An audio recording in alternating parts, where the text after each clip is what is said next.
We'll be sending you a telephone message with more details on all this a little bit later. Okay, then we'd like to run a tape for you that came direct from one the other town thing of Forest, is that Mississippi. in order to get From the high past school course STS there, it'll last about a minute. down to the right We'll have level about a for minute after entry that. tomorrow, Over. we'd like you to go to normal speed on the RCS system. And you can do that at your convenience. Now would be a good time if you've got a chance. On the way. Okay, we'll do it. And if you've got the cap handy, I've got some updated survey times for the manual data tapes that are called out for the rest of the RMS period, starting on page 4-20.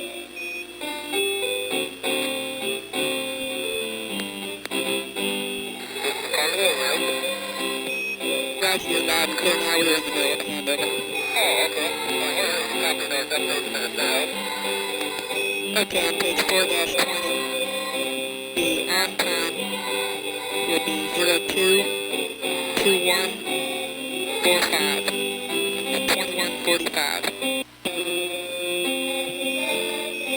The off time is 3115. And the only changes in the data takes are to the PRF, which should be item 23 instead of 22. And the STC should be an item 42. That's it. Okay. Copy that. The on-time is 0145. We'll sure do a couple more notes. We'd like you to check that. Bravo. Let you know state vector and PMDs are on board. We got a gyro bias going up. That's correct. Also And the next check one the is port on page RMS 421, heater next page. Okay. into auto, and you can terminate the water dump. Okay, on time is The last item 03. is a reminder that we're going into the no voice 00. configuration on the recorders, data only. We've got one more minute to LOS. Off time Okay, Rick, is we'll bring the flight to 04. that off at this time. We'll deselect IMU3 at this time so you can watch that. Okay, real fast. And the changes to the data tape, we'd like the cow to be item 1313. PRF stays the same.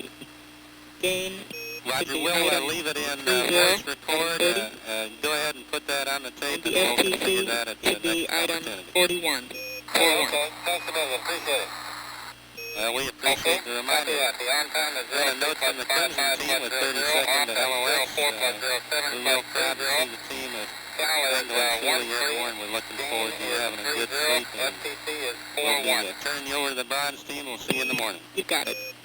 Okay, Rick, thanks very, very much. Thank you, Rick, and Yeah, Houston, if you'd like to take care of that fuel cell 3 O2 parameter yourselves, you can find it in the rough data book on page 4-15. Mission And control, that's fuel Houston, cell 3 12 hours, 51 O2 minutes, flow, the lapse time. and you can go ahead and inhibit that. But Columbia I is think it'll just probably be a little quicker if you passed over the Santiago, Chile tracking station.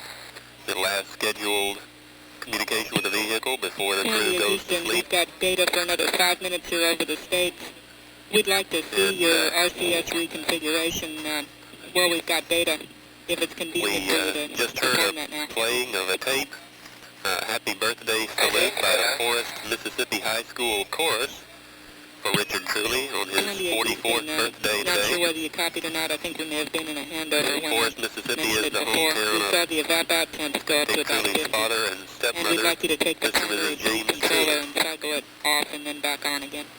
Today's been a rather busy day for the crew of Columbia. There were some remote manipulator system activities which were accomplished today. And also, it's looking to us like IMU3 RMS, is the remote manipulator performing arm, well, and you can put in reselect a it temperature anytime. monitoring mode, and a shoulder brace release on the arm was performed. Okay, we see that, and it There looks were good. the regularly scheduled payload bay door activities, and the doors were successfully opened up And and Columbia, radiators Houston, you're deployed. getting praise from the payload so that the people. Columbia down could here. They remain said that on the last orbit. 2 survey data takes looked super. There were some items which were left out of the timeline today due to a press of other activities with the fuel cells. Columbia, Houston, we're about a minute and a half from Actually, there was LOS. one fuel cell which had to be shut down due to a malfunction. If you've got a chance, we'd Some like concern to about know the whether you've APUs, although we gotten have a heard nozzle now data that all of take, three of those and auxiliary also power how units you are feel about the considered to be IMS, whether you feel like you're getting a little healthy bit ahead for or falling entry. behind.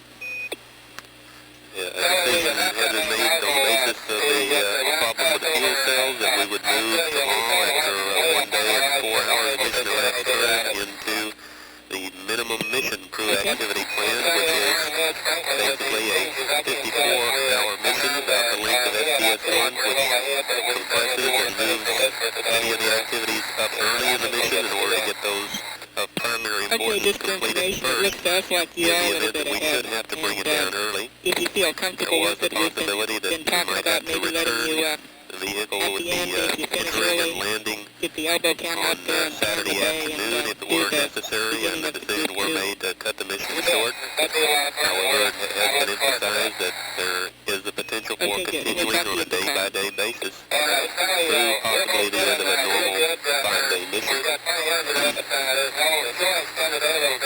Among the activities that were moved up and will be moved up earlier are Okay. several involving the reaction control systems, the small rocket engines mounted in the nose and the tail of Columbia, which control its attitude while on orbit. Control. That's 1 day, 1 hour, those have been moved up earlier. The Alpha 1 payload bay experiments have been working well.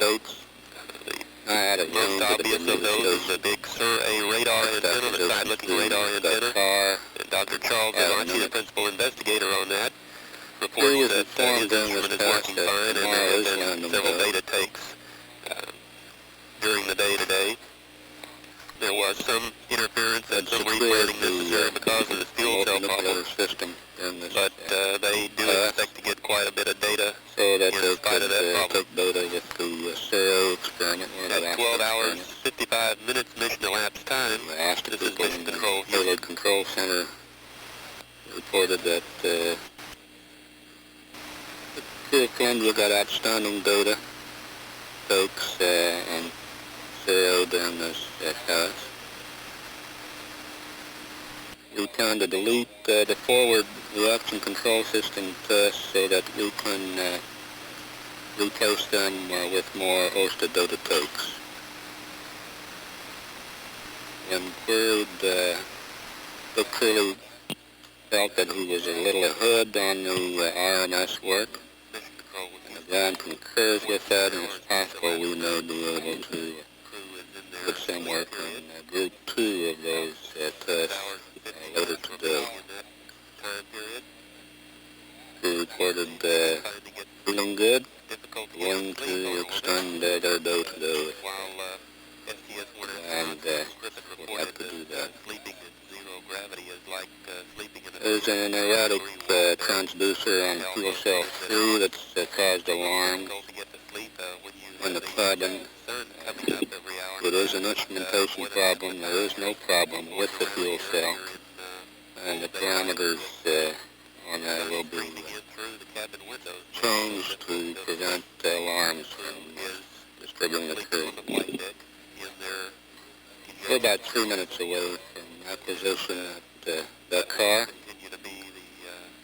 The mission status briefing with Chris Kraft, Gene Collins, and Glenn Lenny has been changed to 12:30 p.m. Central Standard Time. To repeat, the time for the mission status briefing with Kraft, Collins, and Lenny is now 12:30 p.m. Central Standard Time. Mission Control Houston, 14 hours, 4 minutes, mission elapsed 1 day, 1 hour, crew is 41 in their minutes. sleep Mission period and elapsed has time. about This 6 is hours, 45 minutes remaining in that time. Attempting to get to sleep on orbit after a busy and exciting day, the first flight of the STS-2, the second mission of Columbia, first day of that flight. They may be finding it difficult to get to sleep with the sun streaming through the cabin windows as it does more than half of each orbit as they circle the Earth. Although astronauts Young and Crippen on the first flight reported that sleeping in zero gravity is like sleeping in a 360-degree waterbed. crew is sleeping in their ejection seats on the flight deck. This will be the standard practice during the OFT program. 14 hours, 4 minutes, mission Shuttle elapsed time. control, 1 day, 1 hour, 42 minutes, standing by for acquisition to the car.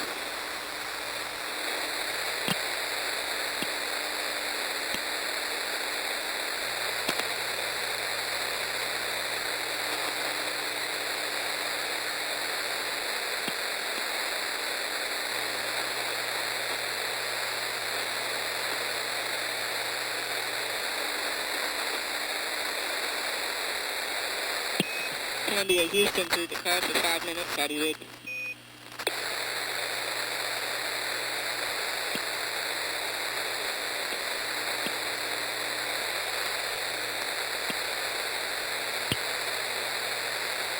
Mission control, Houston at 15 hours, mission Columbia, elapsed Houston time. through the car for 5 minutes. How do you read?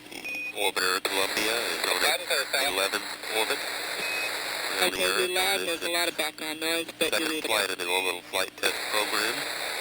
Crew is well into their sleep period now, although there was some indication about 20 minutes ago as they passed over one of the ground tracking stations that they had perhaps used the water gun on board, getting a drink of water before turning in, and that they had used some of the equipment on board to set an alarm to wake them up in the morning. So they're perhaps just now getting to sleep.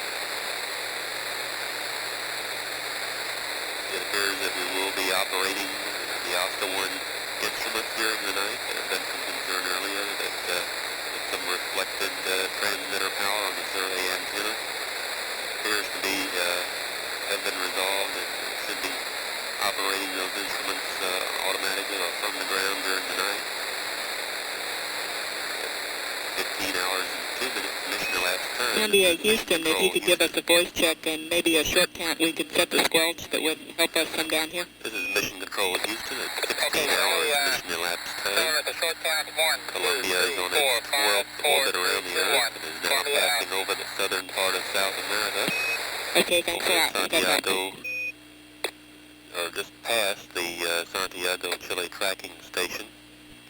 Flight controllers here at Mission Control are busy working on updates to tomorrow's flight plan. Tomorrow promises to be a busy day as we Okay, very condense and good. compress some of the activities going into the minimum mission flight Sounds plan. like you're ready to start the end effector ops check. The crew has about a little less than 5 hours remaining in its Incidentally, so far, the Earth has sleep cycle really tonight. been operating very Cabin good. temperature is approximately 88 Little degrees. overshoots that we have seen in Although the it's perhaps simulators not quite that warm where the crew is. going to be very visible when you see the Depending on VTR. the location of that tracking this sensor is probably in a slightly warmer location than this part of the cabin where the crew remarkable is time at the machine, and moment. it's doing exactly Humidity in as we the cabin hoped and is expected. shown as 34%. Hey, that's great news, Richard, and you might be interested to hear that quick look at the first little bits of data that we've had. Looks like the arm performs quite a bit like it does up at Syntac. Roger that. Mission control Houston, 17 hours mission elapsed time. Columbia, Houston, we're 30 seconds to LOS. We'll talk to you at Passed Botswana, out of range of the 2+0. bomb tracking station. Crew continues to sleep and has a little less than 4 hours remaining in their sleep time. This is shuttle control at 1 day, 1 hour, 49 minutes. Continuing to monitor the vehicle and the condition of all the systems. We've had loss of signal Appears at to be the nominal car. at this time, and the OSTA-1 Next acquisition to take data Botswana. as their target opportunity arrives. At 17 hours, The 0 crew minutes, continuing mission to elapsed go time. through Control the Houston. remote manipulator system checkout. Mission As control the Houston, system 16 hours, 0 minutes, mission operating elapsed time. as advertised, and with Columbia the on hope its and 13th expected orbit. operation of the At remote about arm is 2 hours stationed. and 50 minutes remaining in their sleep period. Earlier, the crew had reported that Are busy they were engaged unsuccessful in updating thus the flight far plan in acquiring for the activities to begin data on 15 hours lightning, from now. the 15 nozzle hours, experiment, 0 minutes mission elapsed time. This is and mission control look for Houston. opportunities that there's been no joy to date on that. This is mission Control Houston at 19 hours. Window 1 hour 50 minutes, mission elapsed time. This is Shuttle Flight Control Control Houston. team change of shift has just about been completed with the Crimson team of Flight Directors Don Putty and Harold Ron passing over to the Bronze team headed by Flight Director Chuck Lewis.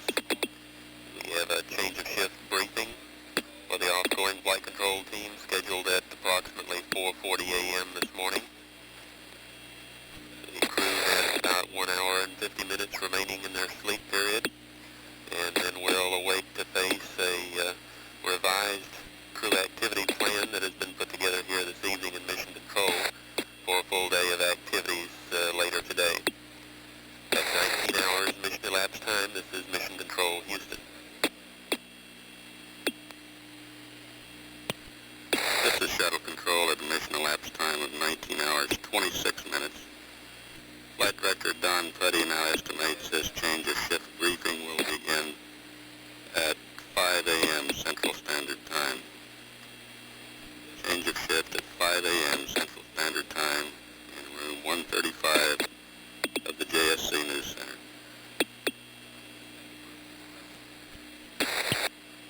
This is Shuttle Control at an elapsed time of 19 hours 40 minutes.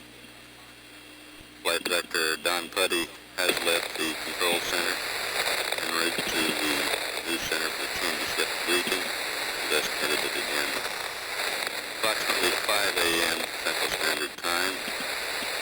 He is accompanied by Flight Director Harold Braun and Flight Activities Officer Tucker Pierce.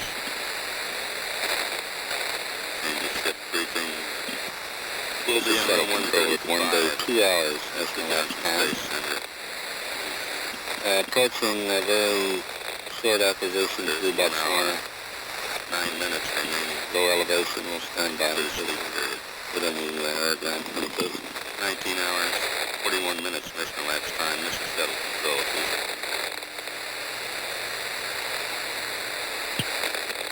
This is Shuttle Control at mission elapsed time of 20 hours, 38 minutes. Columbia's on its 15th orbit of the Earth, about a half a minute away from acquisition through the Quito, Ecuador tracking station. Still about 10 and a half minutes left in the crew's sleep period. Normally we would send a wake-up call at Bermuda. Columbia, Houston with you through Botswana for 2 minutes. However, Flight Director Chuck Lewis has decided to make the wake-up call at Madrid, We've got which is Unisame. approximately 20 minutes. There's always a chance that the crew will be awake and give us a call at either Quito or Bermuda. Most of the way through the grapple fix, the end effector 10. We'll stand by through those stations in case they call us, but we do not intend to call them until TV monitors, the good acquisition. monitors is a good bit fuzzy, however, 20 minutes. I'm quite 20 sure that hours, the 39 minutes mission elapsed time. This is is Shuttle going to get Control. recorded out of the camera onto the VTR will be good. This is Shuttle Control Okay, at 20 hours, 54 minutes mission elapsed time. And Columbia, be advised, we have an update to the survey update that I gave you a little while ago. It turns out that the PRF on both those data takes, and that's on page 20 and also on page 21, the PRF should be 2222 on both of those. Has gone off aboard Columbia. And along toward the end of this path, they were greeted with PRF is 22 for both those takes. That's primitive. Responded just prior to LOS. We'll talk to them. And we're 40 seconds from LOS. We'll talk to you at Yogadi at 2 20 plus hours, 1 second. 55 minutes mission elapsed time. This is Shuttle Control Okay, Houston. Kelly, we'll see you there. This is Shuttle Control at 20 hours, 59 minutes mission elapsed time. Columbia is about 30 seconds away from acquisition through Madrid. Capcoms on this bronze shift are astronauts Jim Buckley and Sally Ride. We'll stand by for conversation through Madrid. This is Shuttle Control. Botswana Houston, we're with you to Madrid for 6.5 minutes.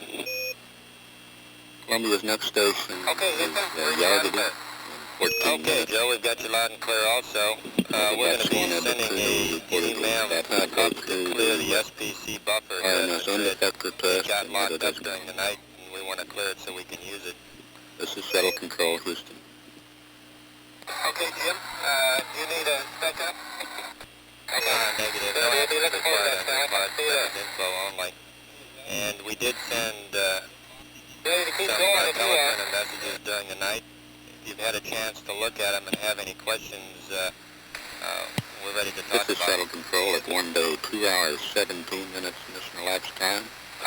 Jim, we got them all, Columbia and is 30 seconds away let's from see, I've had a acquisition. chance to scan over the Right. procedures only very quickly. I'd like to go over them again here before talking about it in detail. Okay, no problem. We can talk to him at Yagadi. The flashes app message calls out for a time of 21:04. That's not critical. There's no problem with delaying starting that. Columbia, Houston, looking for Yagadi for 7 minutes. How do you look? It was the somebody that had that chance to work out. Okay, you're loud and clear also. 21:04 on time. Sorry, I got a quick question for you before we Jim, Madrid, you go today. Back on page 418 of the chat at 0 hours and about 29 minutes.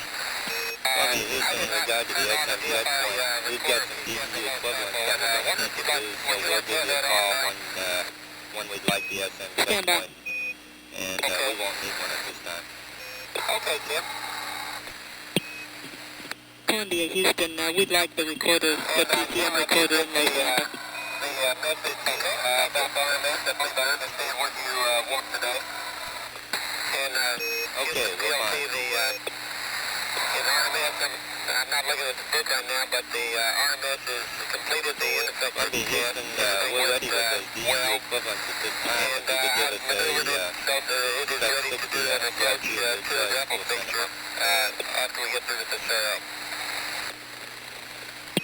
Okay, we understand that the end effector works. Okay, Jim. The only thing I was a little unsure about was when we released it in backup, as I said, it looks like fogging or some kind of blurring on our monitors, that it was the dark that I really didn't have as good a look as I wanted to have. However, I did see the wires that move it in right back in there. We got a number of folks that workers, I mean, the table will show that they got those on the down list and understand them all. It's Okay, sounds good. talking about them. The only one that did the fuel cell we did get one on the survey, I Good, believe. that should help you come on board. And the recorders were all Okay, that's good. That was just in conjunction with the CERTCOM test, which we had deleted. Just noticed that. Columbia, the only one that we don't understand right now is the S66 water message. Did you take a drink or something at that time?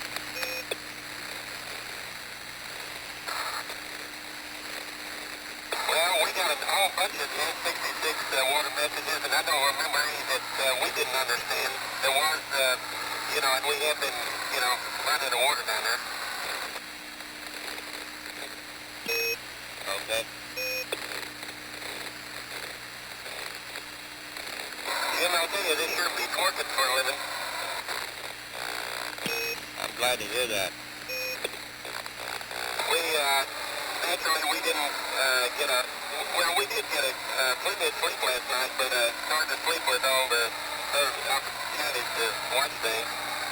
And also, the teleprompter did not bother us at all. Okay, we copy. We're about 1 minute from LOS. Yagadi is next at 21:33. Be advised, just as a reminder, Columbia, that Houston, we we're see 40 both of seconds the LOS. Star Trek Aurora shuttle Valley is closed. next at 2 And plus for info, 25. the DEU equivalent that we were doing there is the valve, and it's complete. Okay, thank you, Jim. Thanks for the reminder on the doors. We'll get them open. Roger. Going over the hill, you'll go to do a checkpoint. Hey, okay, Jim. We'll get it.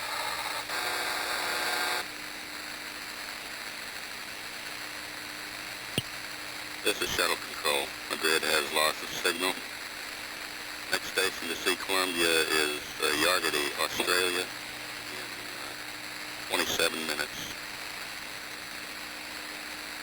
Columbia's current orbit, 139 by 138 nautical miles, with an orbital period of 1 hour, 29 minutes, 41 seconds. Okay, I'm clear, Sally. At 21 hours, 7 minutes. And Columbia, we're sending you a new state vector now. Okay. And Houston PLC. Go ahead. We are recipients of message 17 Alpha and 18. There was a lot of other long paper with a bunch of garbage in that last send-up, and so if you think you sent any other messages, you might review that. Okay, we copy. I think those are the only two that we've sent recently. I understand. Okay, we have these. Okay, good. And we're 1 minute to LOS. Hawaii's next at 2:45. Roger. Columbia, Houston, we just got some data that shows that you had a fuel cell message a little while ago. We were wondering whether that came before or after you inhibited the parameter. That came before. That reminded me to inhibit the parameter. Just as we suspected. Roger. This is Shuttle Control. Auroral Valley has loss of signal. Next station is Hawaii in 16 minutes. A discussion at the end of this pass again referred to the fuel cell transducer. There is no problem with the fuel cell. Dick Truly reported during this pass over Australia that he has completed the end effector test, and that also went well. So the RMS work continuing to progress. At 1 day, 2 hours, 29 minutes, mission elapsed time, this is Shuttle Control, Houston.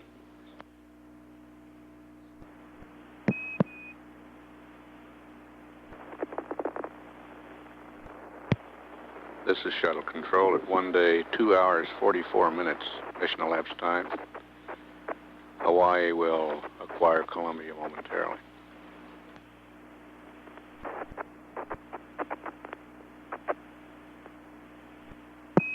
Columbia, Houston through Hawaii for 4 minutes. Okay,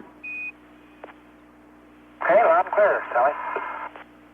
And, Sally, we have completed the approach to the grapple fixture, both Joe and fluid, and it's really very smooth and really no problem. It's very easy to control.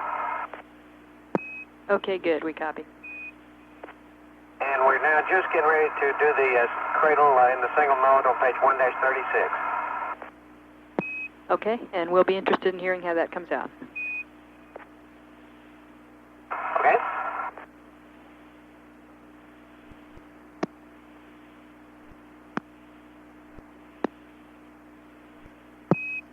Columbia, Houston, we're 1 minute to LOS. We'll talk to you stateside at 2:53. Okay, Sally, see you there.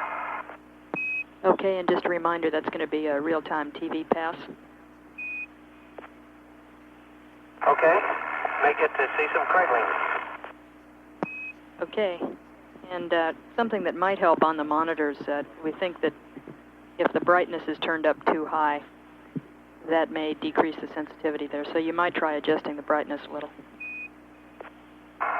Okay, Sally, I'm not sure what it is. It's a little funny now. Monitor 2 seems to have cleared up fairly well. Monitor 1 does have the brightness low, but it still has a fuzzy spot, so I'm not sure.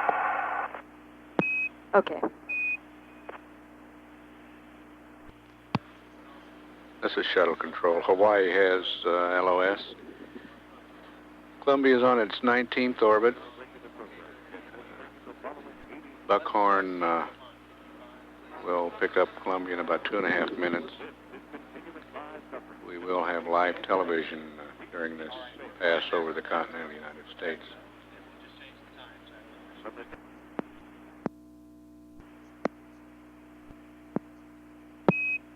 Columbia, Houston, with you over the States for 20 minutes. Roger. And I'm sure you're watching it on the data, but we've just straightened out the elbow joint and are now going to lower the pitch.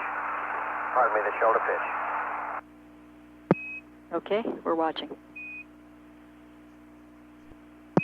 And Columbia, Houston, we'll be sending you a teleprinter message over the States. Okay, Sally.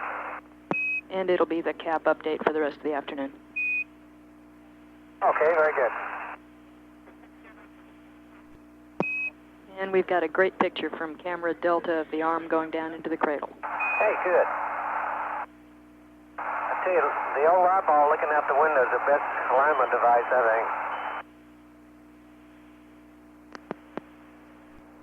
think. And now we got a picture of the PLT moving the arm. And I'm going to take camera D and zoom it, Sally. Okay, go ahead and take camera Delta. And it looks like the aft visuals are working great. Oh, you got it. And I've got camera Charlie now looking at the aft 2 MPMs. Okay, we copy. Columbia, Houston, the PLT is hiding behind 2 caps. We've got the... Thank you, much better. Okay, I got 3 grays. Super. Brakes are on. Okay, and when you get a chance, we need you to cycle the primary B controller again, off and then on. Okay, Sally, flash of that B is coming off and back on. Okay. Sally, this is a look mode, no hands or feet. When do I get my turn? Incidentally, Houston, one of the things that has surprised me, at least, I didn't think it'd be this way, but we have not felt the RMS move the orbiter at all. Okay, we copy that. Okay, we're now getting ready to cradle and direct. Okay, cradle and direct. And Sally, I'll cradle in direct and then uncradled in direct, and then we'll move back to that other part of the checklist and cradle in back up. Okay, that's good. And just a reminder, since you mentioned it, after the RMS PRCS test, we need you to auto-maneuver back to minus CLV per the cap, and I think that's per page 4-42 of the cap. Okay, we'll do it.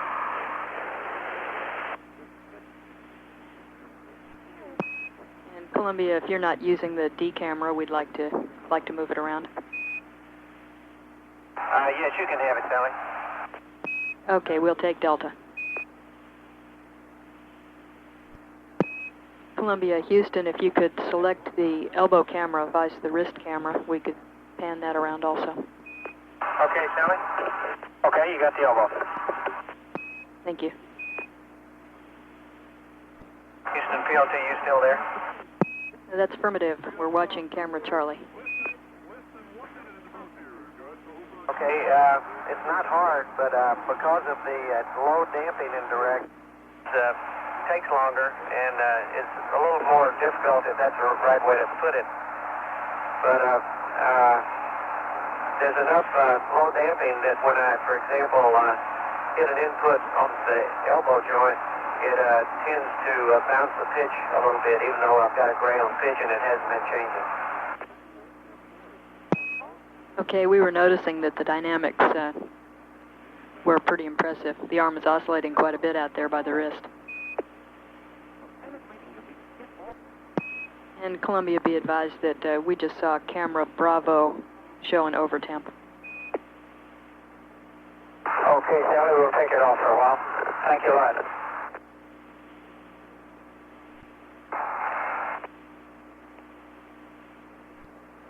Okay, Okay, Houston, we are sitting with 3 gray, ready to latches indirect. Okay, that's super. You guys do good work.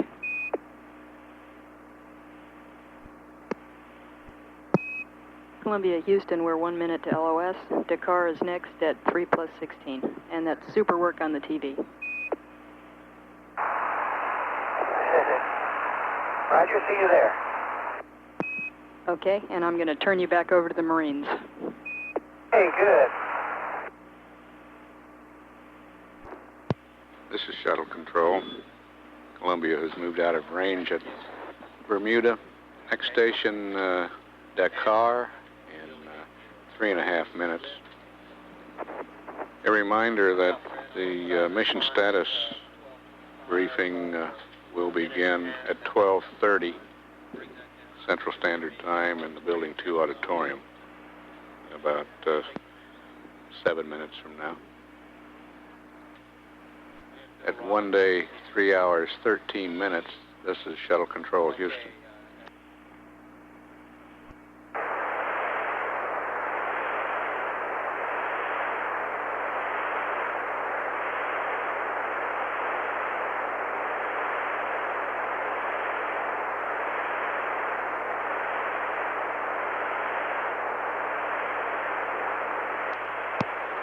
This is Shuttle Control at 1 day, 3 hours, 15 minutes mission elapsed time. We're standing by for communications through Dakar with overlapping coverage at Ascension Island.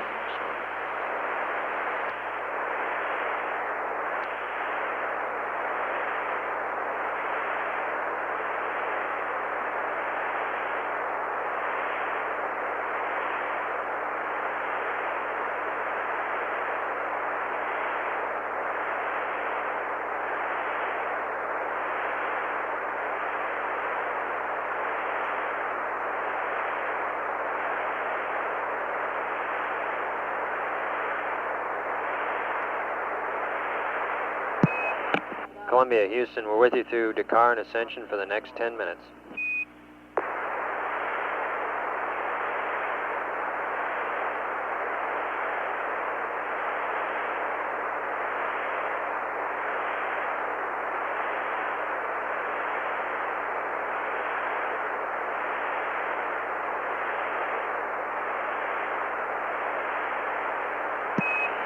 Columbia, Houston, with you through Dakar and Ascension for the next 10 minutes. Okay, reading you loud and clear, Jim. Okay, I got you loud and clear also.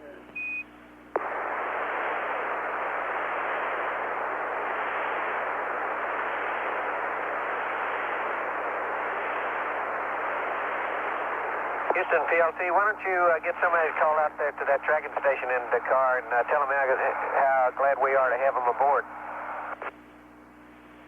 Roger, wish you'd do that. It sure's been nice to have a sight here while we're going through Africa. It sure fills in the hole that we had before.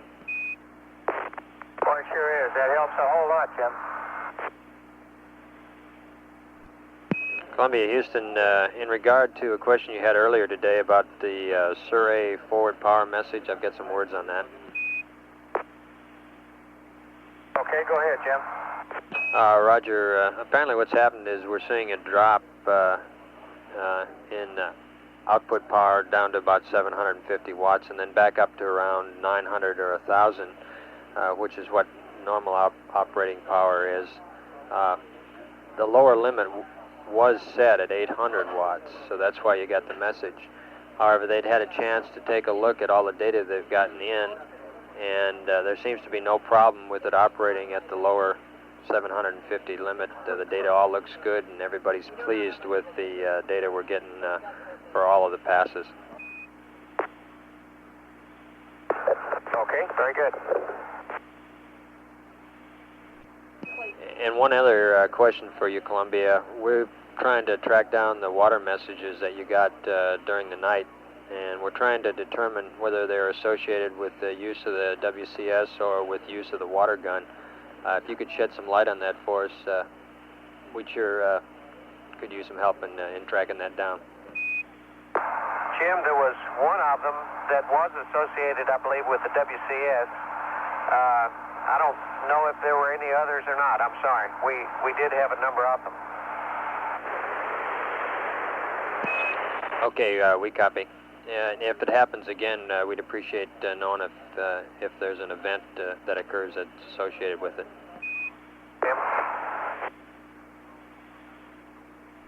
In Houston PLT, we are setting up on page 158 for the RMS PRCS interaction test.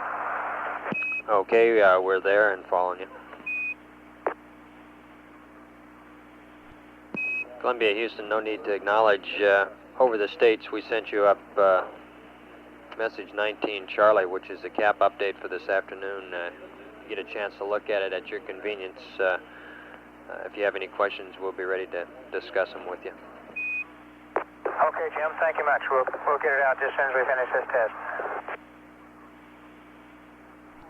In Houston PLT. Roger, go ahead, Columbia. PLT, Houston, go ahead.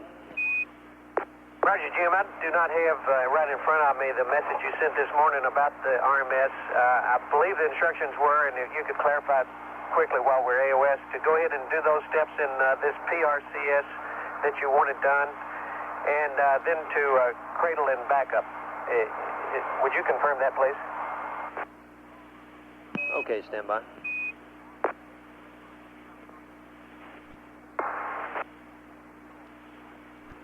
And Houston, Columbia? Go ahead. Yeah, Jim, we're configured and we're ready to go into the PRCS now. We've got the damp configured and we're going to come out of LVLH at this time. Okay, we copy. And in regard to Dick's question, what we'd like you to do, if it looks like you've got time, is do the PAO maneuvers before you do the backup cradle after the PRCS test. Okay, Jim, understand. We'll give a whack at it. Columbia, Houston, for info, looking ahead on page 5-14 in the cap, we'll want to make sure that we get the vernier RCS test started there by CONUS, so for planning purposes, make sure you're all squared away with the RMS by then. I'm sorry, Jim, I didn't have the cap. Say again what the time is. Okay, Dick, it's on page 5-14 in the minimum timeline cap, and we want to make sure that the vernier heater test gets started there as called out at the beginning of the CONUS pass, and it's just a reminder to have the RMS all squared away prior to the start of that test. Okay, Jim, we'll sure do it. Thank you. Columbia, Houston, we're about 50 seconds from LOS. Botswana's next at 3:33. We'll see you there. I'm sorry, Jim. Say again. Roger, we're going LOS. Botswana's next at 3:33. Okay. This is Shuttle Control at 1 day, 3 hours, 27 minutes mission elapsed time. Ascension has loss of signal. Next station is Botswana in 6 minutes.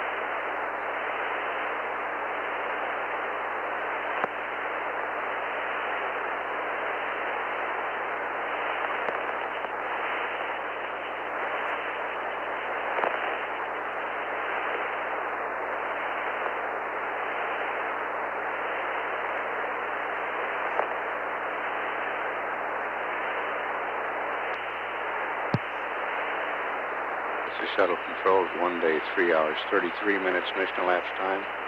Standing by for communications through Botswana.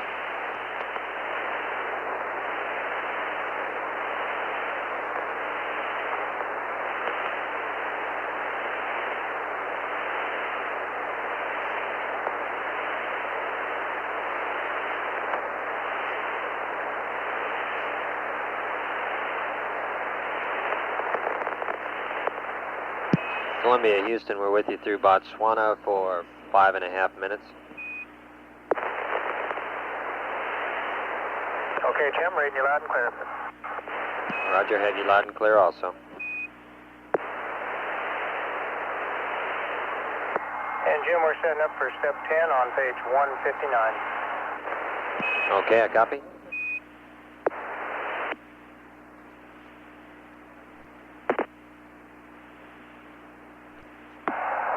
And Houston, PL, why don't you pass that same message for us down to the tracking station in Botswana, because those two really are helping us.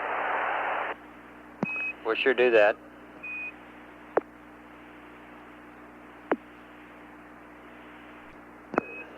Columbia, I don't know if you're aware of it or not, but Botswana has been having some really bad weather conditions down there the last couple of days, and in spite of it all, they've been able to hang in there for us, and we sure appreciate it. Oh, Jim, we're seeing a whole bunch of lightning down there right now, so I can understand what you're saying. Okay. And, get the extra effort they're doing to keep their station up for us.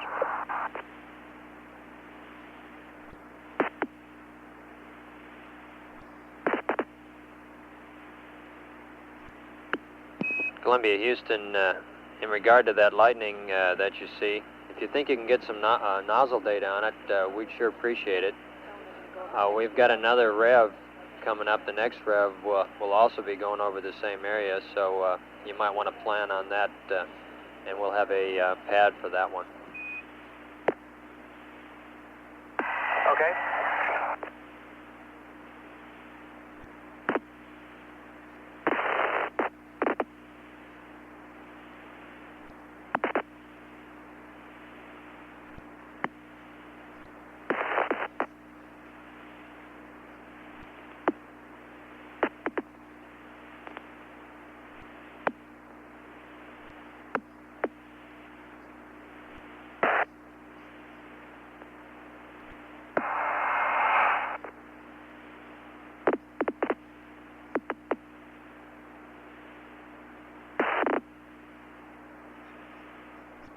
Houston, PLT. Go ahead, PLT. Roger, we're set up at the IC for steps 10 and 11 on 1-59, and the wrist, we're unable to get a picture out of the wrist camera. We've got RMS selected to, the RMS camera selected to monitor 2. That's fine.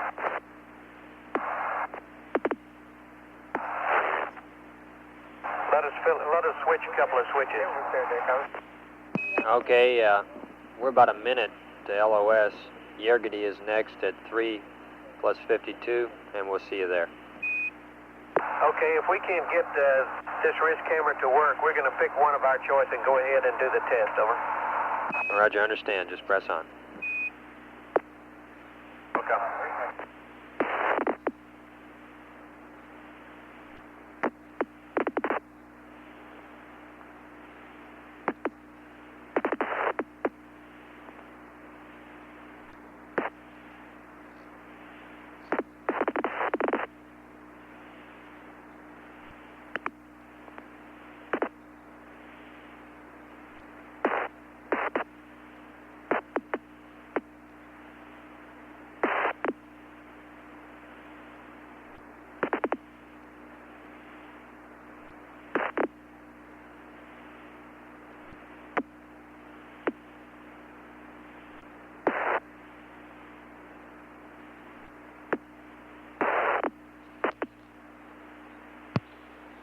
This is Shuttle Control at 1 day, 3 hours, 39 minutes mission elapsed time.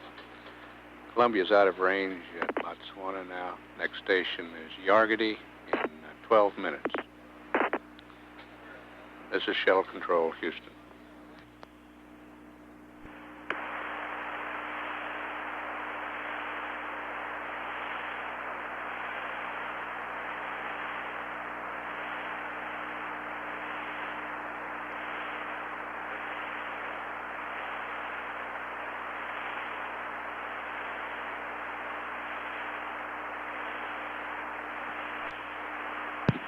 This is Shuttle Control at 1 day, 3 hours, 51 minutes mission elapsed time. Columbia is about to be acquired at Yargady.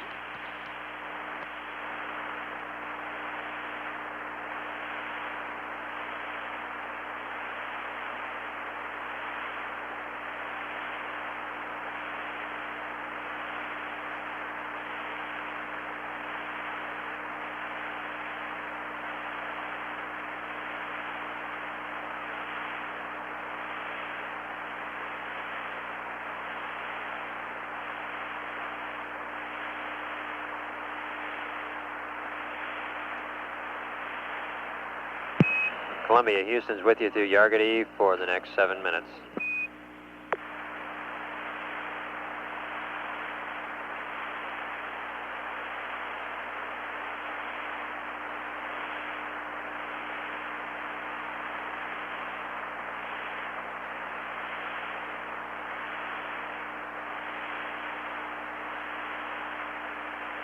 Columbia, Houston with you through Yargady for the next 7 minutes. How do you read?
Columbia, Houston with you through Yargady for 4 minutes. How do you read?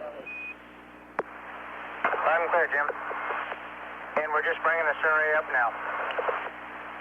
Roger, copy. And for the PLT, just a quick question. Were you able to get the wrist camera back functioning?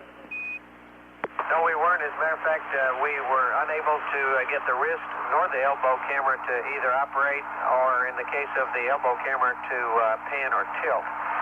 The power talkback indicates, or it's off now, but we had it indicated on, but we just essentially had no choice. So what we intended to do was park the arm over by the, low on the port side, and we intended to go ahead and get this survey data take, and unless you could help us figure out anything with the RMS cameras, we would delete that one Group 2 activity that you suggested, and then go ahead and cradle into backup visually. Okay, one thing you might check on panel R15, row echo, there are 3 port RMS TV circuit breakers. You might check those and see if they're out. Okay, Jim. Okay, Jim, on row echo, the RMS port camera pan and tilt, the circuit breaker is out. And I believe that's the only one that is out on that row. And with your concurrence, we'll go ahead and reset it and try it. Okay, stand by on that. Columbia, Houston, you're go to reset that circuit breaker. Okay, here we go. Okay, Houston. Jim, the circuit breaker did reset, but when Richard tried to run the pan and tilt on the elbow camera, the circuit breaker popped again. Okay, we copy. Let's just continue on without him. Okay. And Jim, you might pass on to the Surrey folks. We were a little late getting the power on this time. We wanted to wait till we got the arm back down in position to cradle here, so we were a few minutes late getting the power on, but we started the day to take about on time with no warm-up. Okay, we copy that. We're about 40 seconds to LOS. Hawaii is next at 4:17. Okay, we'll see you there. And Jim, in any event, I think I'm going to wait to do this backup cradle in daylight. Columbia, Houston, before we go over the hill, we'd like to make sure that you got the teleprinter message that calls out for some cap changes for this afternoon, starting at day 1, 4 hours and 5 minutes. There's some information on there about your attitude that you'll need to get. Okay, we'll go pick it up right now.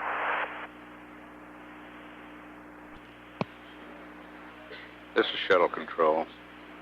Yargady has lost signal with Columbia. Next station is Hawaii in 17.5 minutes. Crew performing a Surrey data take over Australia on this pass. The remote manipulator system is parked. They reported problems with the wrist camera and the elbow camera. Found a pop circuit breaker, reset it, but when Dick Truly tried to run the elbow camera pan and tilt, that breaker popped out again. So they'll press ahead with the RMS work without the cameras. At 1 day, 4 hours mission elapsed time, this is Shuttle Control, Houston.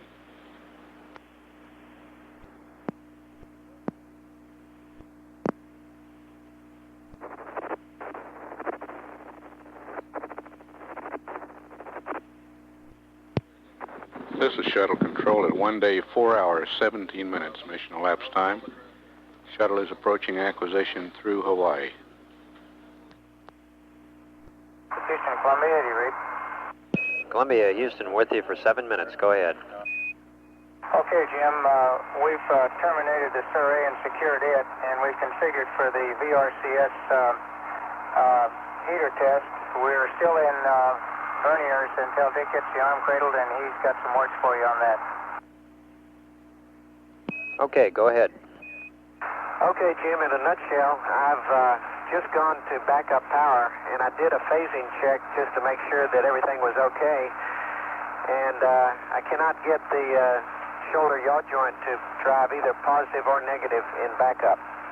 All the other joints do drive positive and negative, but the shoulder yaw does not. And unless you have a quick suggestion, I'd suggest we get back in primary, just go ahead and cradle in single and lock it up. Okay, stand by, Dick. Roger, and I am sitting in backup power now. Roger that. Columbia, Houston, we'd like you to go back to primary power for the arm and cradle it in single. Roger, Houston, I agree. Columbia, Houston, for info only, no need to acknowledge. We have a entry weather message for orbits 19 through 21 coming up to you over Hawaii. Okay, thank you, Jim. Columbia, Houston, we'd like you to cycle the primary B fast controller off, then back on at this time, please. Okay, we'll do that, Jim. Roger, thank you. And Houston, do you have data? What station is this? Roger, we're coming to you from Hawaii. Okay, I was just going to let you know that we're back in primary. The shoulder yaw joint does drive in primary. It's sitting at 0, and I'm setting up the cradle. Okay, that's outstanding.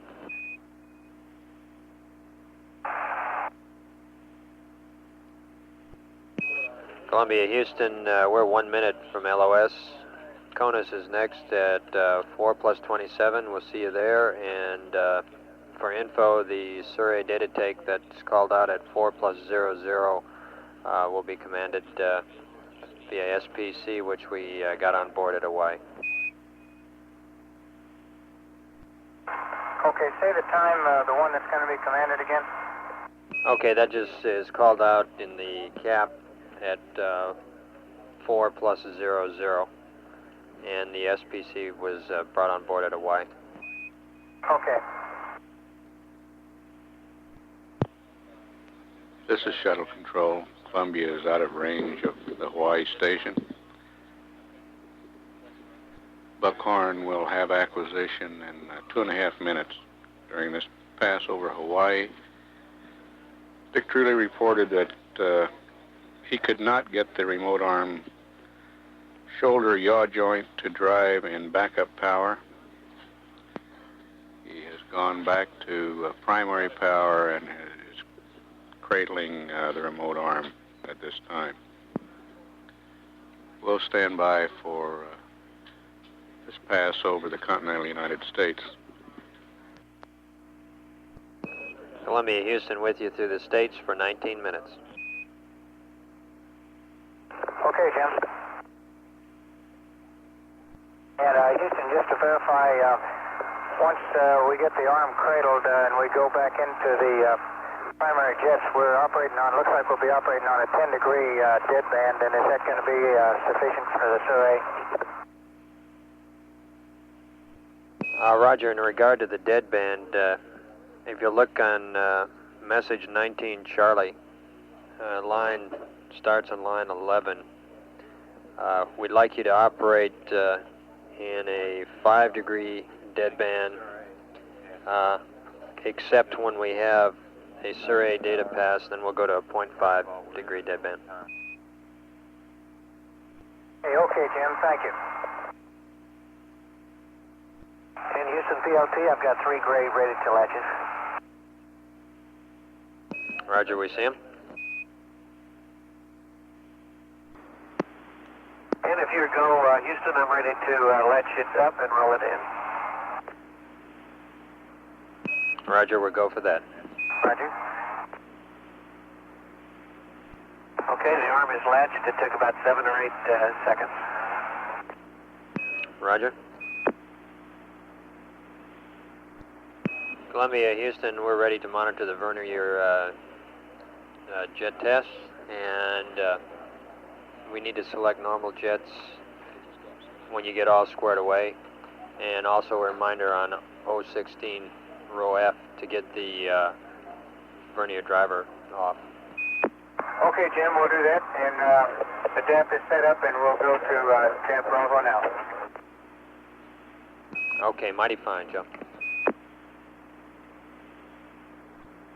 And Houston PLT, the arm is latched and rolled in. That's outstanding, Dick. That was just super with the RMS. One thing while it's on my mind, fresh on my mind though, I said before that these alignment marks are very easy to use when cradling.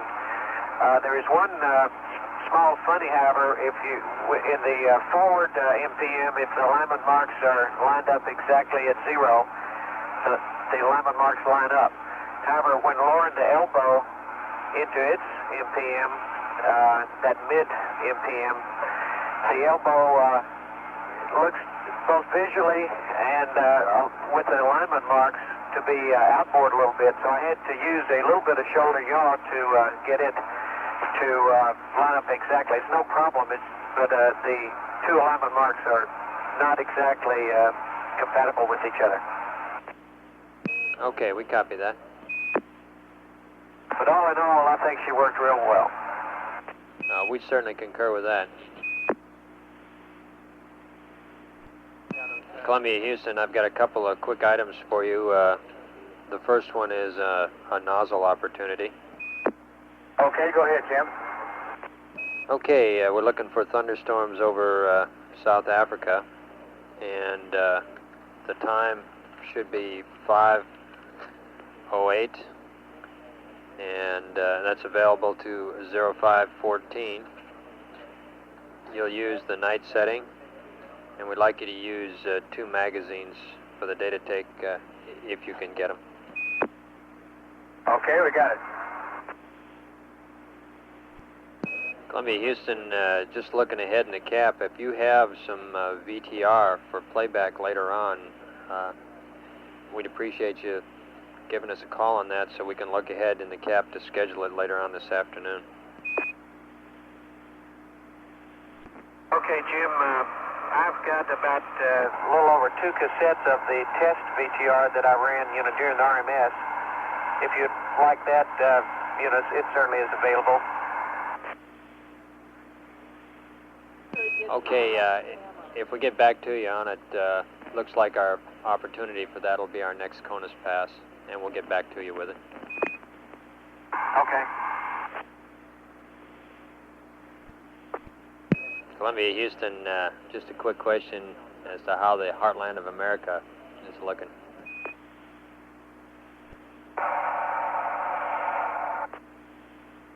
Jim, incidentally, though, we can see the runway at the Cape at KSC from this pass. We're looking right down the runway on this pass. Oh, that's great. Columbia, Houston, we noticed on the ground that we just lost the GPC MCIU IO, and wondering if there was something that you were doing at this time. Negative, Jim. We don't think so. Okay. Oh, wait a minute, Jim. Perhaps we did. I'm sorry. You said MCIU, and I wasn't thinking.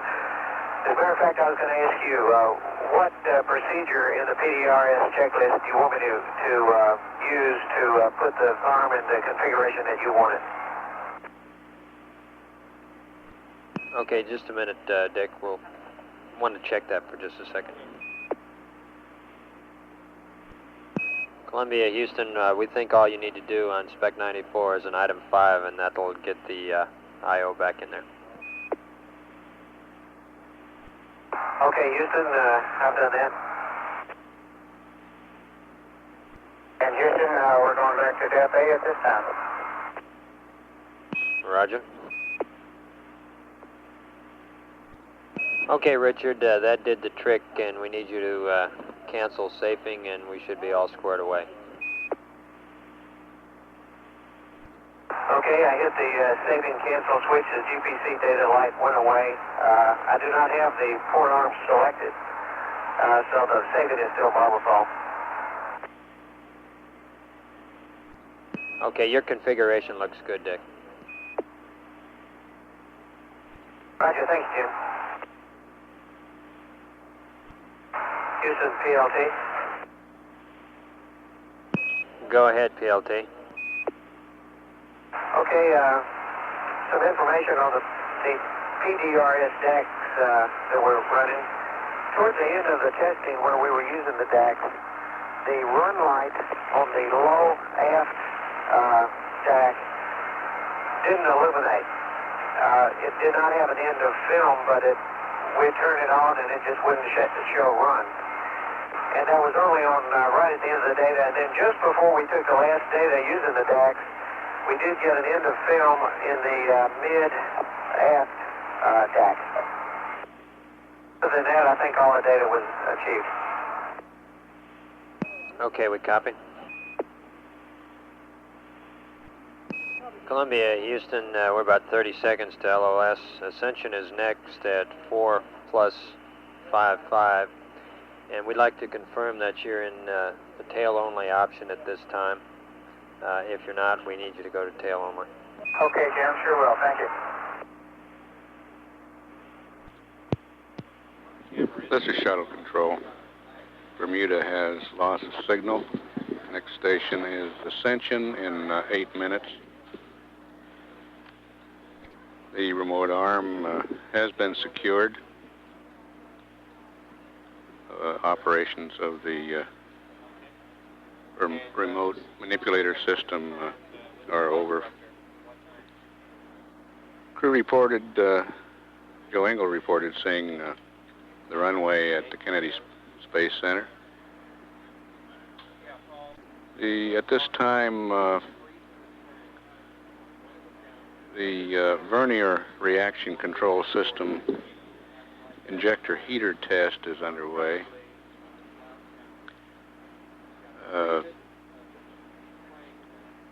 The desire here is that there be no vernier RCS jet firings for at least 10 hours, or until the vernier RCS leak detector temperature reaches 132 degrees Fahrenheit, so that the cyclic steady state operation of the injector heaters may be observed.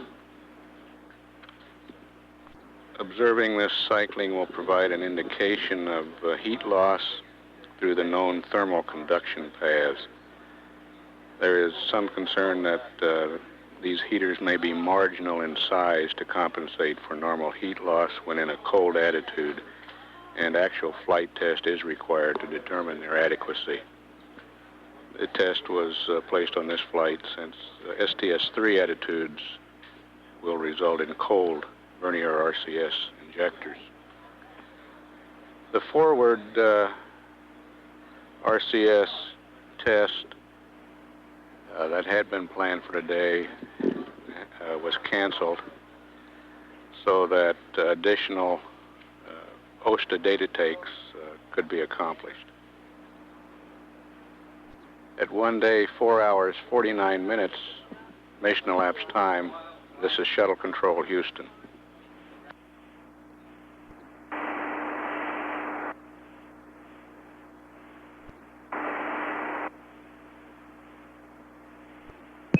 Columbia Houston with you through Ascension for 7.5 minutes. Okay, yeah. Okay, Jim, reading you loud and clear. Roger, have you same? And we have the nozzle set up, and we're ready to try and catch those thunderstorms. Very good. Columbia Houston, just for info, at about 5:02, just after or about the time you're going into darkness, if you look back to the southeast, you should, or you might be able to pick up a satellite that's just coming over the horizon. It should still be in the sunlight, and it might be kind of interesting to see if you can see that. Hey, okay, thank you, Jim. We'll do that.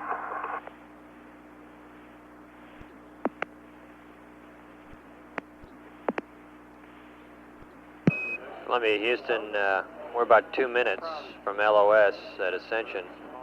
We'll be handing over to the Ascent team. We've really enjoyed working with you today. It's been great, and you've done a super job, and we've enjoyed it. Well, thank you, Jim. Thank you, Jim. We sure have enjoyed working with you all, too. It's your big help. Thank all y'all. Really good work. See you later. Okay, we'll see you probably tomorrow morning, and we're about to crawl out of the trench.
safing, and we should be all squared away. Okay, I hit the save and cancel switch. The GPC data light went away. I do not have the port arms selected, so the saving is still Barbara Paul.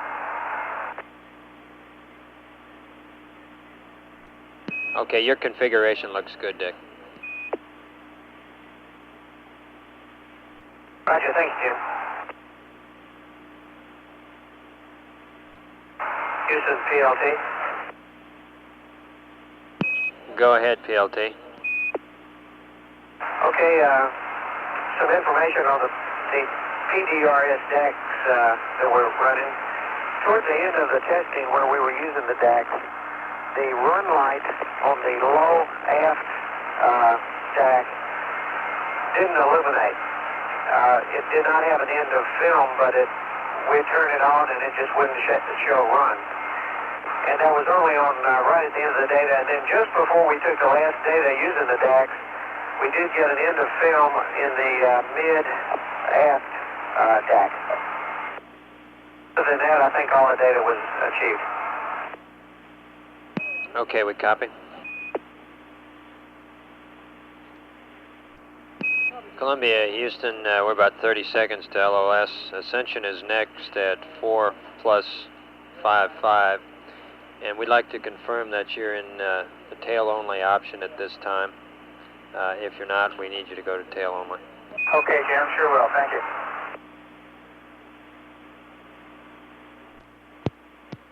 you. This is Shuttle Control. Bermuda has loss of signal. Next station is Ascension in 8 minutes. The remote arm has been secured. Operations of the remote manipulator system are over. Crew reported, Joe Engel reported seeing the runway at the Kennedy Space Center. At this time, the vernier reaction control system injector heater test is underway.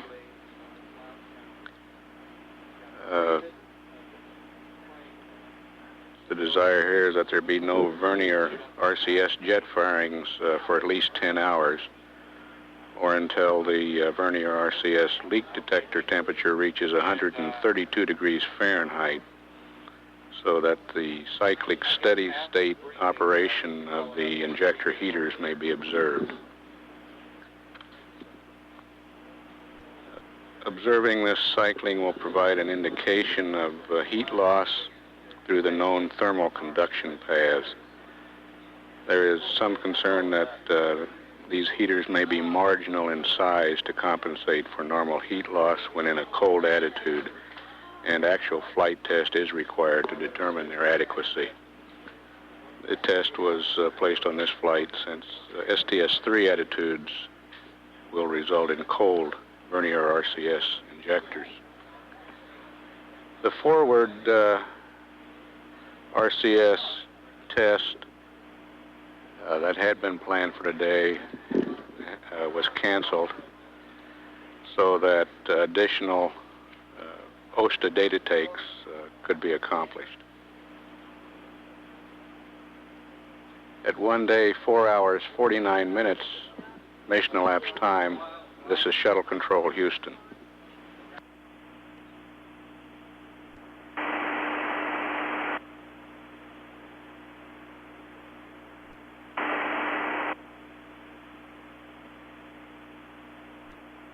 Columbia, Houston with you through Ascension for 7.5 minutes. Okay, yeah.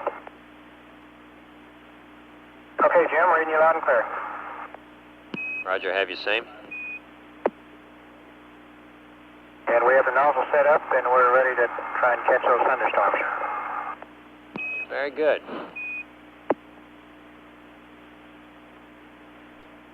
Columbia, Houston, just for info, at about 5:02, just after or about the time you're going into darkness, if you look back to the southeast, you should or you might be able to pick up a satellite that's just coming over the horizon. It should still be in the sunlight, and it might be kind of interesting to see if you can see that.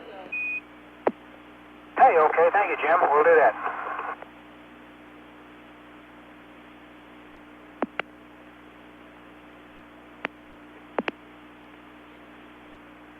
Columbia, Houston, we're about 2 minutes from LOS at Ascension. We'll be handing over to the Ascent team. We've really enjoyed working with you today. It's been great, and you've done a super job, and we've enjoyed it. Well, thank you, Jim. Thank you, Jim. We sure have enjoyed working with you all, too. It's your big help. Thank all y'all. Really good work. See you later. Okay, we'll see you probably tomorrow morning, and we're about to crawl out of the trenches and hand over to the Ascent guys. Hey, okay. And we're 1 minute from LOS. Botswana's next at 5:07. Okay, Jim. See you later. This is Shuttle Mission Control. We've had loss of signal at Ascension Island. Acquire again in 5 minutes at Botswana. Neil Hutchison, Flight Director for the Silver Team, and his team of flight controllers have assumed positions in the Mission Operations Control Room, relieving Flight Director Chuck Lewis and the Orbit Team. Change of shift briefing will be conducted at 2:45 Central Standard Time in Building 2 News Center, Room 135, with outgoing Flight Director Chuck Lewis and Capsule Communicator Sally Ride. Mission elapsed time is 1 day, 5 hours, 4 minutes. This is Mission Control Houston.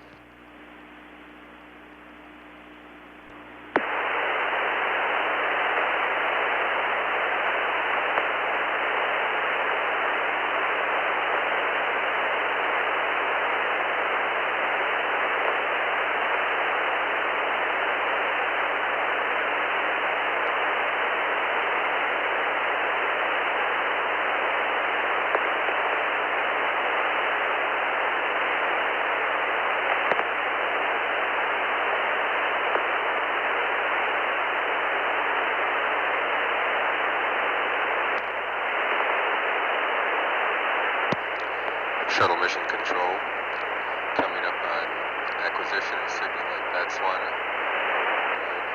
Duration of this pass will be slightly longer than 5 minutes.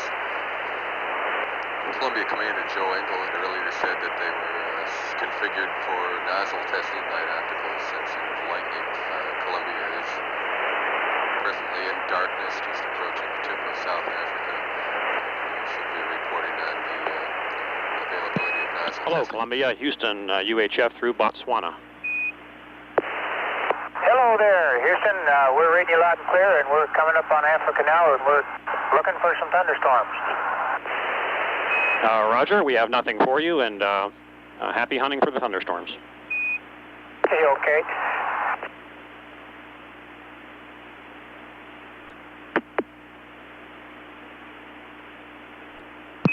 Columbia, Houston, 1 minute left here at Botswana. We'll see you next at Yargady at 5+26.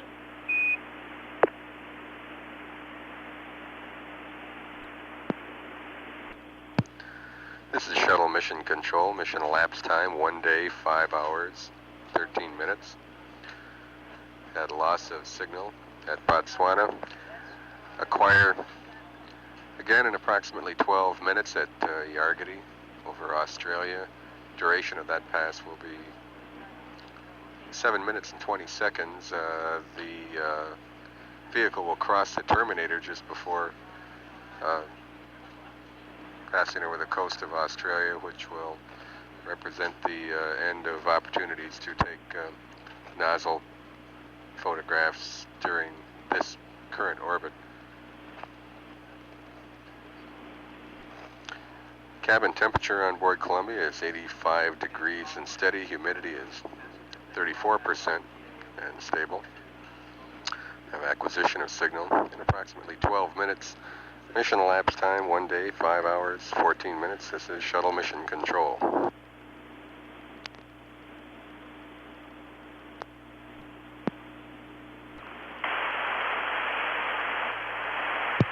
Shuttle Mission Control, mission elapsed time 1 day, 5 hours, 25 minutes. Coming up on acquisition of signal at Yargity. Duration of this pass will be slightly over 7 minutes.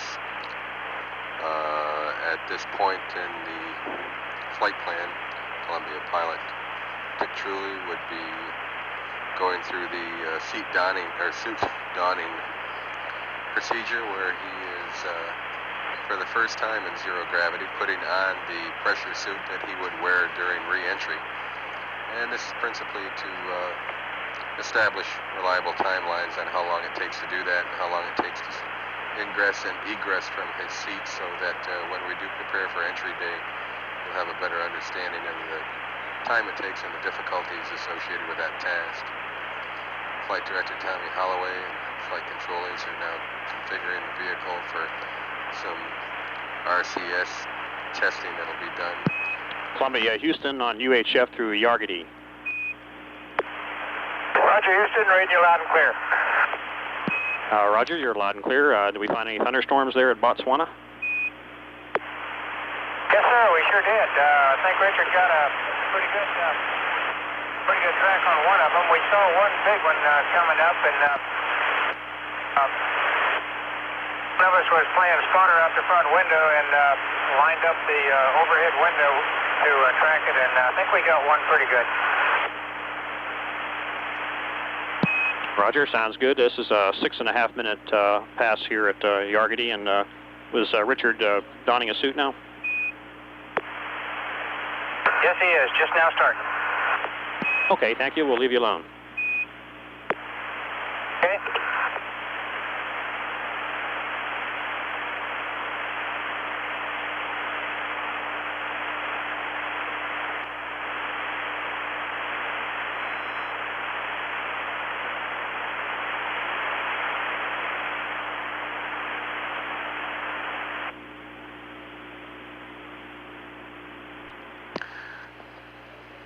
Shuttle Mission Control, that exchange between capsule communicator Terry Hart and Columbia pilot, Columbia Commander Joe Engel, affirming that pilot Richard Truly had acquired some nozzle, night optical sensing of lightning photographs during the LOS period, and that Dick Truly is indeed now going through the suit donning process. Mission elapsed time, it's 1 day, 5 hours, 28 minutes. This is Shuttle Mission Control, still in an AOS period over Yargity.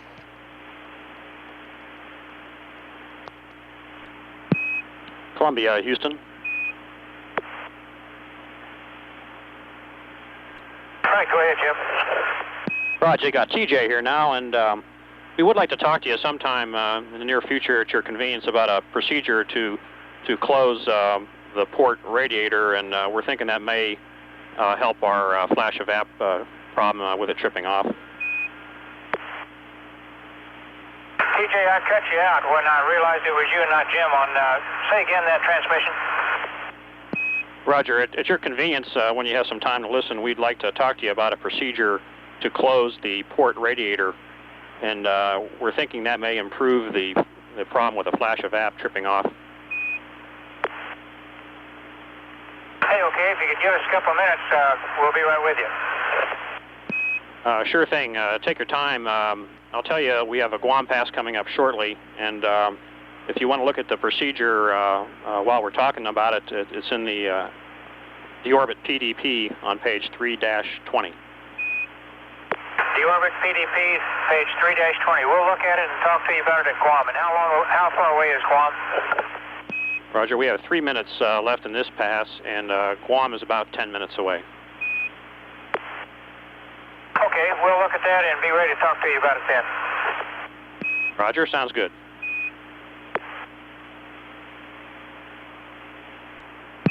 Columbia, Houston, 1 minute to LOS. We'll see you at Guam at 5+39.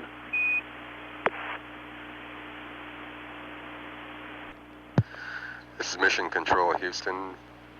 Mission elapsed time is 1 day, 5 hours, 34 minutes. Loss of signal acquisition again in 5.5 minutes over Guam.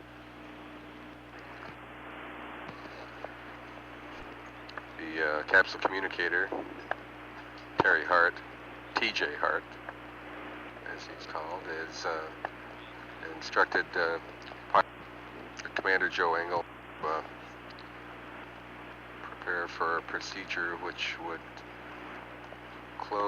call for closing the port radiator on Columbia in order to preclude the flash evaporator from tripping off, as has been experienced during the flight. And that procedure is going to be the subject of more discussion during AOS at Guam in about 4.5 minutes. The duration of that pass at Guam will be slightly more than 6 minutes. This is Shuttle Mission Control.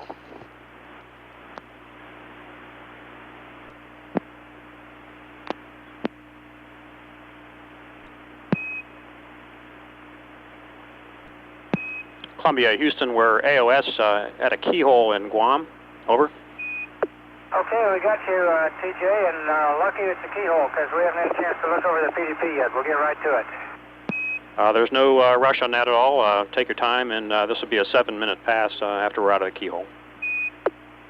Okay, good. Thank you. Columbia, Houston, no need to answer. We have a state vector coming your way. Okay, TJ, thank you.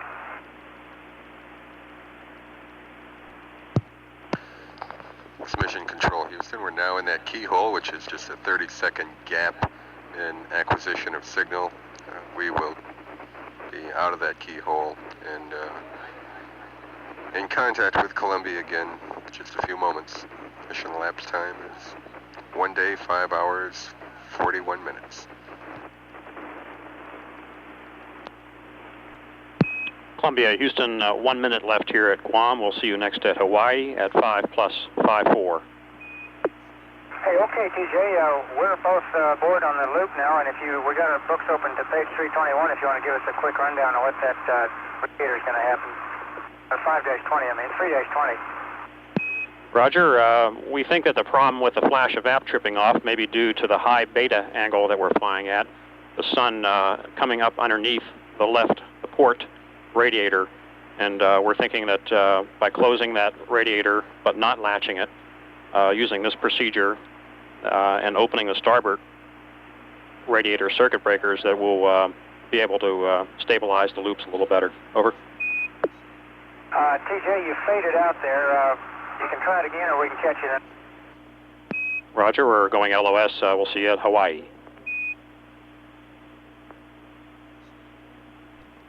Shuttle Mission Control, we've had signal over Guam, acquisition of signal again in 6 minutes over Hawaii. The exchange between the ground and the crew that time again referred to the plan to close the port radiator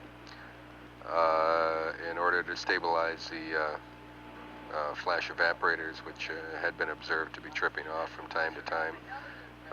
It appears that the position of the vehicle in this configuration may cause some shading effect or uneven loading in the radiators, which could be stabilized by closing that port radiator. The exchange between the Capcom and Commander Joe Engel was incomplete at that. Plan to resume that discussion during acquisition of signal at Hawaii in about 5 minutes.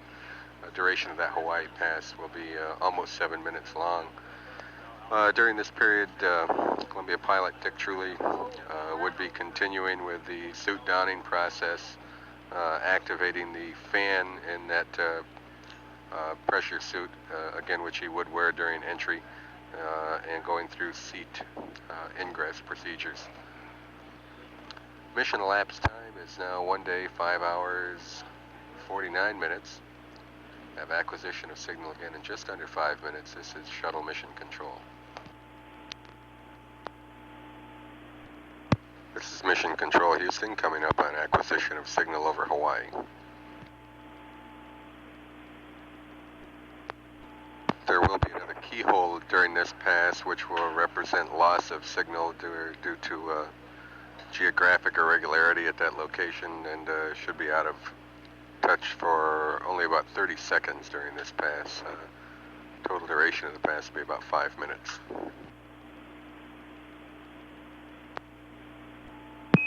Columbia, Houston, AOS, Hawaii for 5 minutes. Okay, TJ, loud and clear. Roger, and before we talk about the radiator, at LOS Guam there, we saw a left ohms crossfeed valve that may have been moving, and we need you to check the talkback on the left ohms crossfeed Bravo. We think they may have had a microswitch failure, and the valve may be driving over. The both talkbacks read close.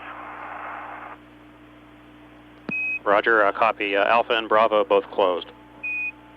That's affirmative on both sides. Roger, and we recommend you take the Bravo to GPC. Okay, the left ohms crossfeed Bravo switch is in GPC, talkback closed. Roger, we'll have more words for you on that later, and are you ready to talk about the radiators again? Roger, go ahead. Give me just a second, TJ. Give me 5 seconds. Roger. Okay, TJ, go ahead. Roger, we think the flash evap problem may be due to the high beta angle that we're flying at, allowing the sun to get underneath the port radiator.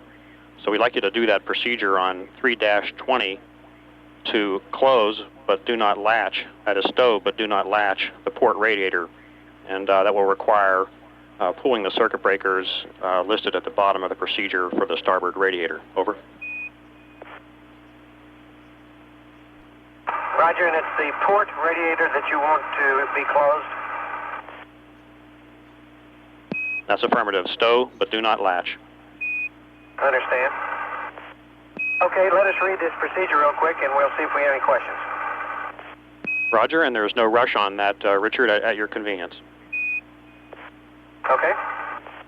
And if it's And TJ, I presume that you want to, at the top of the procedure, would you like to leave flash event primary B as the active, leave it on, and an A off? We'd like you to enter the procedure under stow radiators. Oh, okay, gotcha. And if that works out, it will help us get some more post-flight data, and if it stabilizes the loops, we'll go ahead and plan on using that for the sleep configuration. Okay.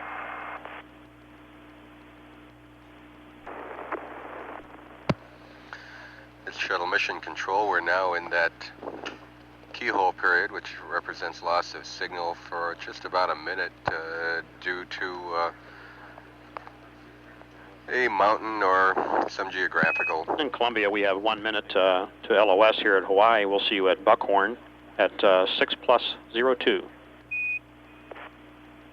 Okay, let me make sure I understand this, what you want me to do, TJ. You want us to go ahead and stow both radiators and then reopen only the starboard per this procedure? Is that correct? Negative. We want you to stow only the port radiator. And to do that... Okay, I understand.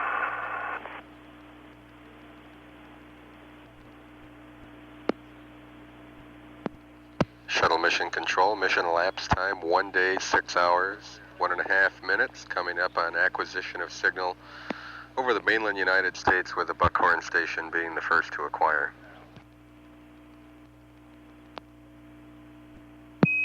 Columbia, Houston, AOS at Buckhorn. Okay, TJ, we got you loud and clear. And we're starting into the procedure to close the port radiator. Roger, and Richard, I'd like to confirm with you that it's a port radiator and it's stow only, do not latch. That's affirmative, TJ. Okay, sounds good. We'll watch you. And Columbia, Houston, we have a Sur-A pass coming up in about a minute, and we need the half-degree deadband. Okay, TJ, I'll get it.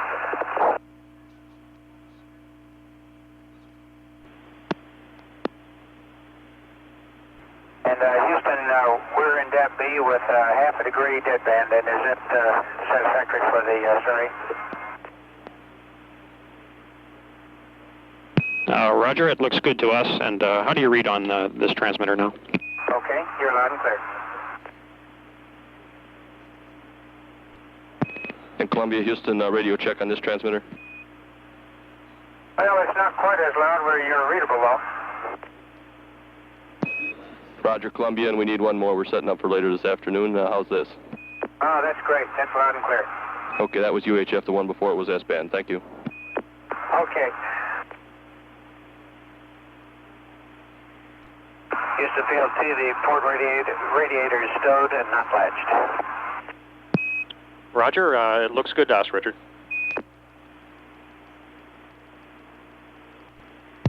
It's Shuttle Mission Control, Columbia pilot Richard Truly, confirming what data had indicated here in the Mission Control Center that the port radiator is indeed now closed, however not latched. Again, a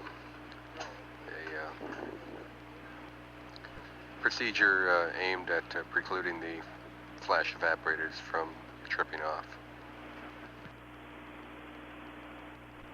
Still in an acquisition of signal period, another 10 minutes of voice contact and data contact remaining.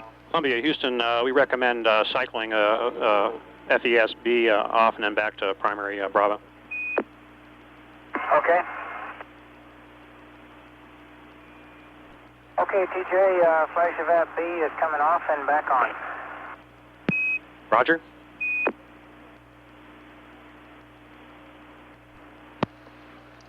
Vehicle presently directly over the United States. TJ, where are we right now? Roger, you look like you're right over the heartland of America. We have about 8 minutes left in this pass. Uh-huh.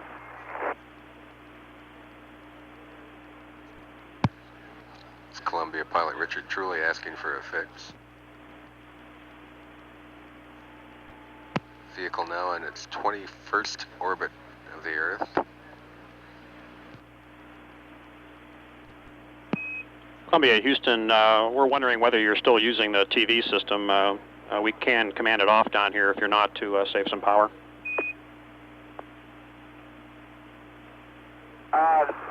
Negative, we'll turn it off now. Thank you, TJ. We had it on to put the radiator closing on VTR. Roger, understand.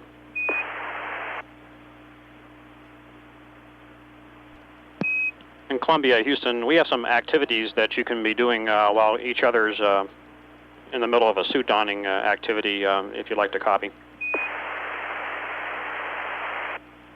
Okay, hold on just a second. I'll get you.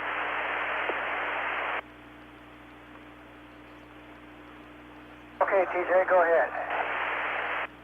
Roger, in an attempt to pick up some of the FTOs that otherwise we wouldn't with a minimum timeline, if you can, at any convenient time, you can do a noise level survey on the orbit ops checklist, page 2-4, and that's all locations, Alpha through Romeo.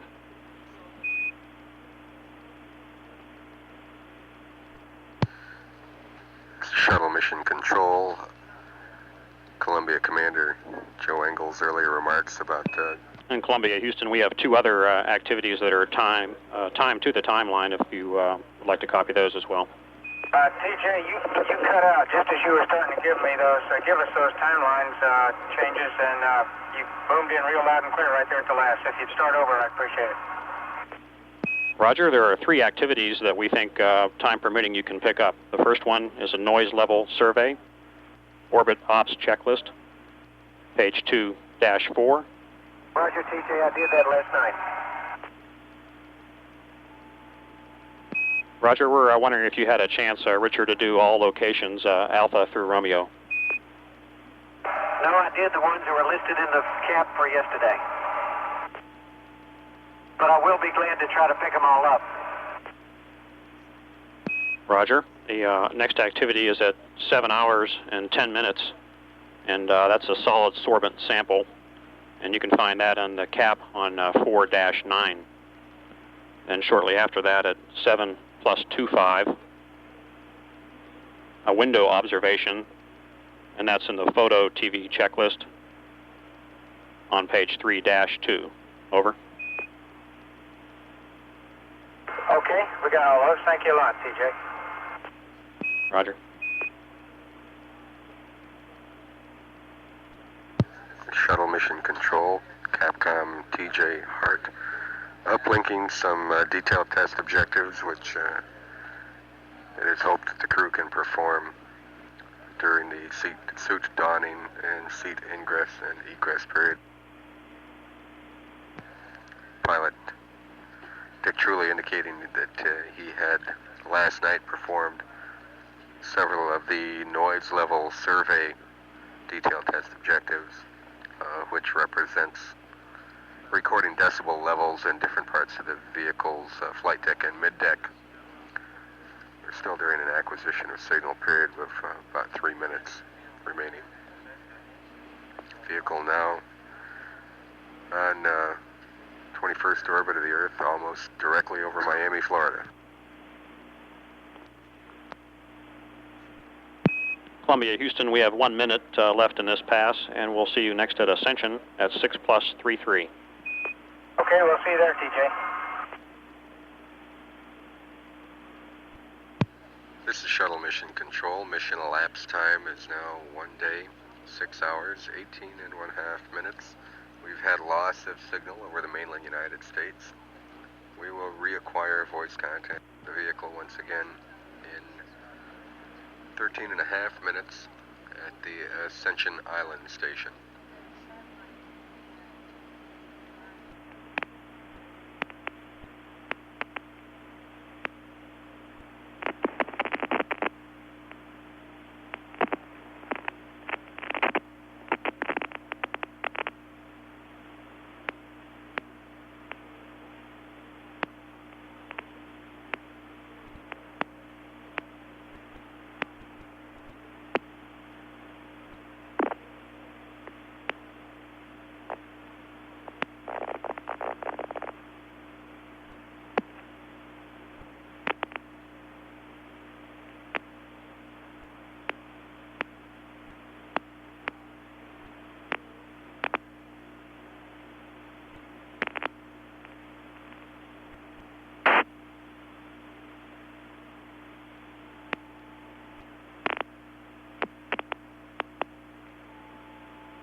Shuttle Mission Control. Mission elapsed time is 1 day, 6 hours, 32 minutes.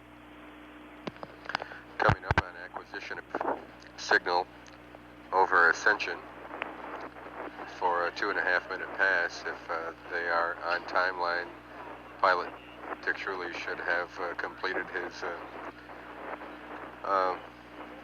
seat ingress and egress and suit doffing at this period, and Joe Engel should be preparing to begin that process. Have acquisition of signal momentarily.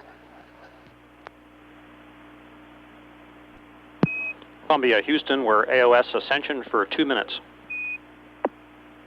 Okay, TJ, reading you loud and clear.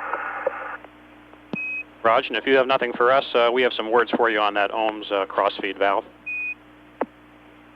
Okay, TJ, go ahead. Roger, Dick, we think that the motor was indeed driving and that its overdrive protection had stopped it. We don't understand quite why yet, but we think the valve is usable, and being in GPC position where you are right now will just be fine. Okay, TJ, we'll leave it in GPC and keep me posted if you think it out any deeper. Roger.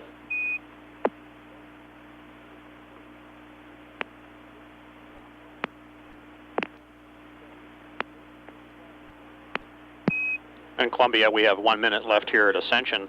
The Botswana pass that showed in the cap, we don't think will be available to us in this orbit today, and we'll plan on seeing you at Guam at 7+14.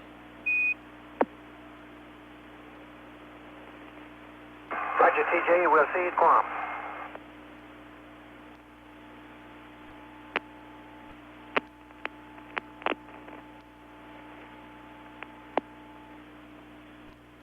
This is Shuttle Mission Control. We've had loss of signal, and although we will acquire again in about 8 minutes, that will be a medical conference, a private conference available for the astronauts to give them the opportunity to talk to the flight surgeon. And there will be no air-to-ground between the Columbia crew and the capsule communicator during that pass, which would be about 2.5 minutes in duration. And the next air-to-ground between the Columbia crew and Capcom will occur at Guam. Mission elapsed time is 1 day, 6 hours, 35 minutes. This is Shuttle Mission Control.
Mission Control.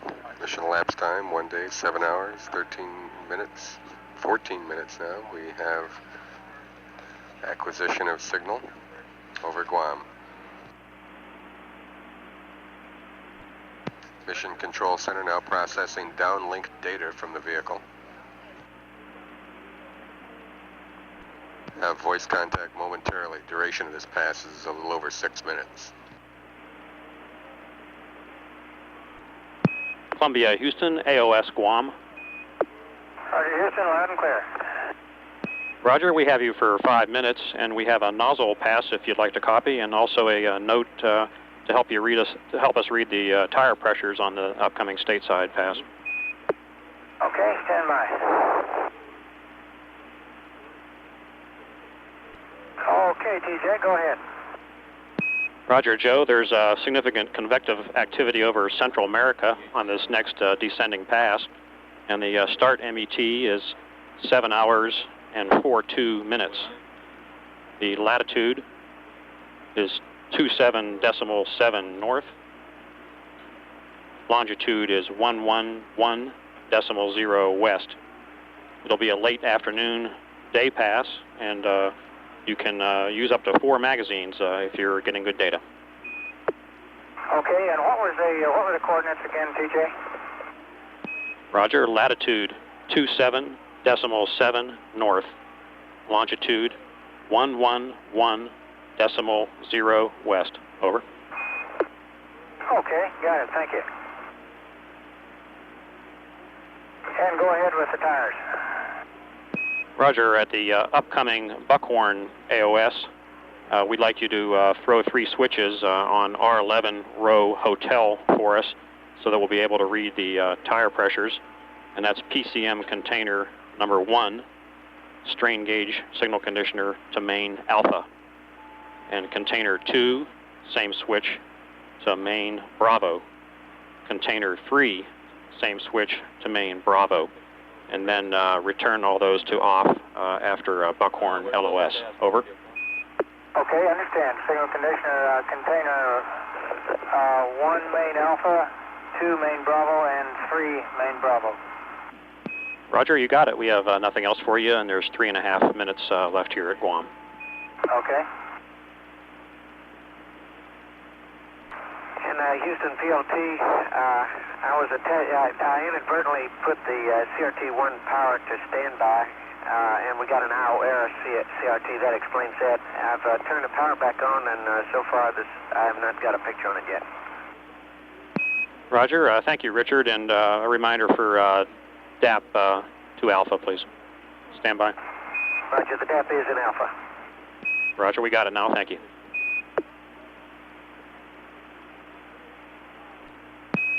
Columbia, Houston, 1 minute left here at Guam, and we recommend that you run MAL 5.4 Foxtrot.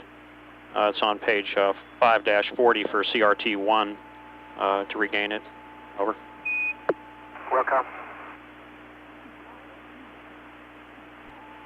In Columbia, we'll see you at Buckhorn at 7+36.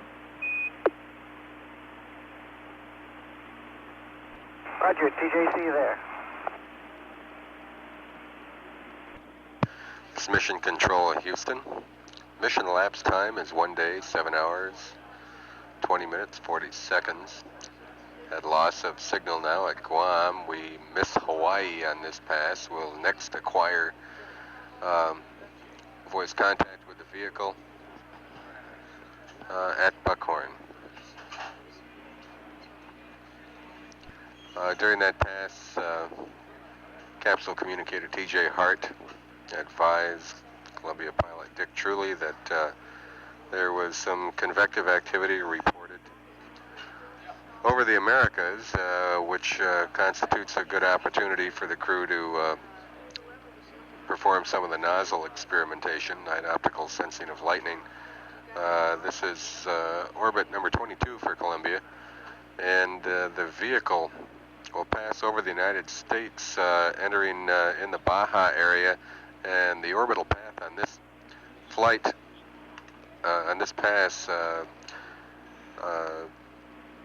carries a vehicle over Latin America and down through South America, exiting just south of Brazil. And much of that pass will be in twilight conditions. And crossing the terminator into darkness just at about the heart of South America. We'll have acquisition of signal again in 14 minutes at Buckhorn.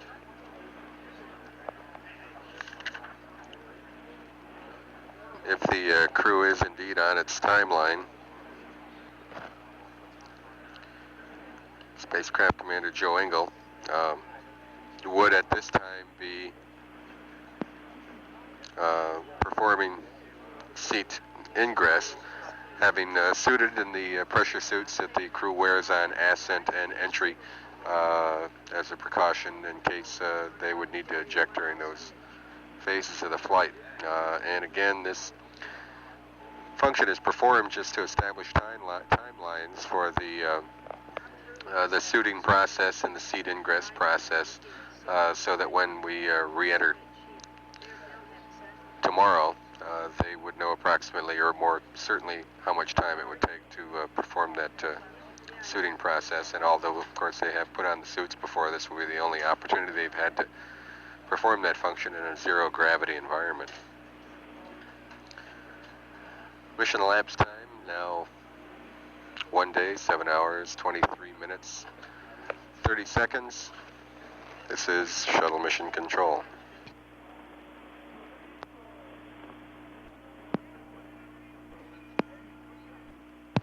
Shuttle Mission Control, mission elapsed time 1 day, 7 hours, 36 minutes. Approaching acquisition of signal at Buckhorn. Duration of this pass will be 7 minutes, 41 seconds. We should have voice contact momentarily. A correction, duration of this pass will be 9 minutes, 45 seconds. Columbia, Houston, AOS Buckhorn for 10 minutes. Columbia, Houston, we're AOS Buckhorn.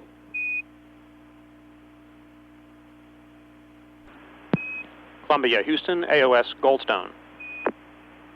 Okay, Houston, read you loud clear.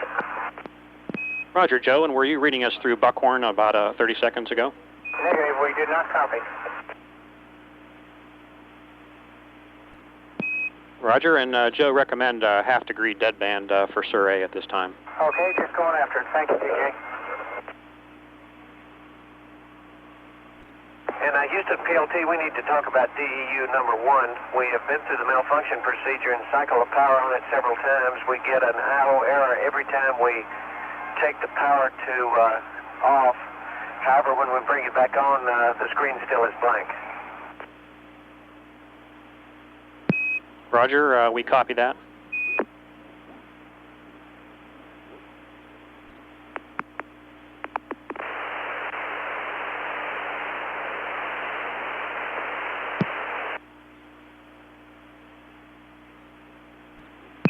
Columbia, Houston, Richard, we're continuing to look at that CRT number 1, and we think that if you just leave it powered off right now, no other action will be required. Okay, TJ, we'll sit tight on it.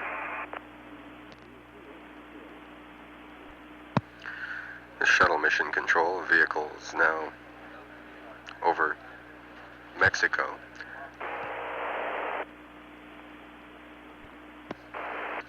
That last exchange between the spacecraft communicator and Columbia pilot Dick Truly, pertaining to a non-functioning cathode ray tube in the Columbia flight deck. It was CRT number 1, which is directly in front of the commander. We are still in acquisition of signal with 3 minutes remaining before we lose signal.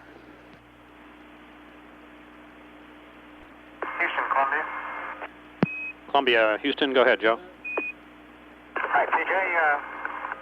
I think I may have copied down a time wrong from you on a nozzle pass. I copied down 7:42.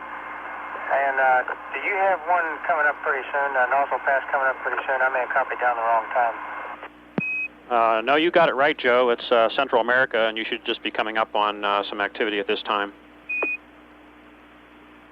Okay.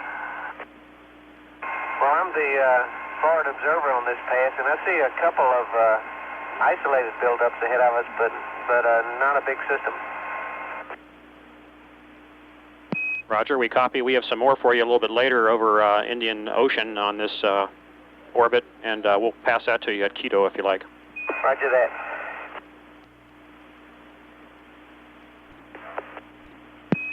Columbia, Houston, 1 minute left of AOS here. We'll see you at Quito at 7 + 50. Over. Roger, TJ. 7 + 50 at Quito. See you there. Roger, and a reminder, you can turn the strain gauge signal conditioners off. Over. Welcome. Shuttle mission control, mission elapsed time 1 day, 7 hours, 46 minutes. We've now had loss of signal. We'll acquire again in 3.5 minutes through the ground station in Quito, Ecuador. That discussion between the crew and the capsule communicator pertaining principally to the night optical sensing of lightning. Data take which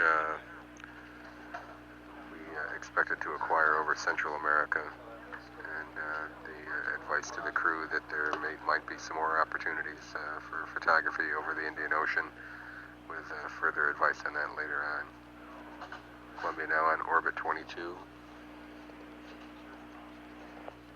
Apogee of 140.9 nautical miles. Perigee of 139.5 nautical miles. Velocity of 25,428.6 feet per second. Mission elapsed time is now 1 day, 7 hours, 47 minutes. This is Shuttle Mission Control. Shuttle Mission Control, we have acquisition of signal through Quito, Ecuador for 5 minutes. Voice contact momentarily.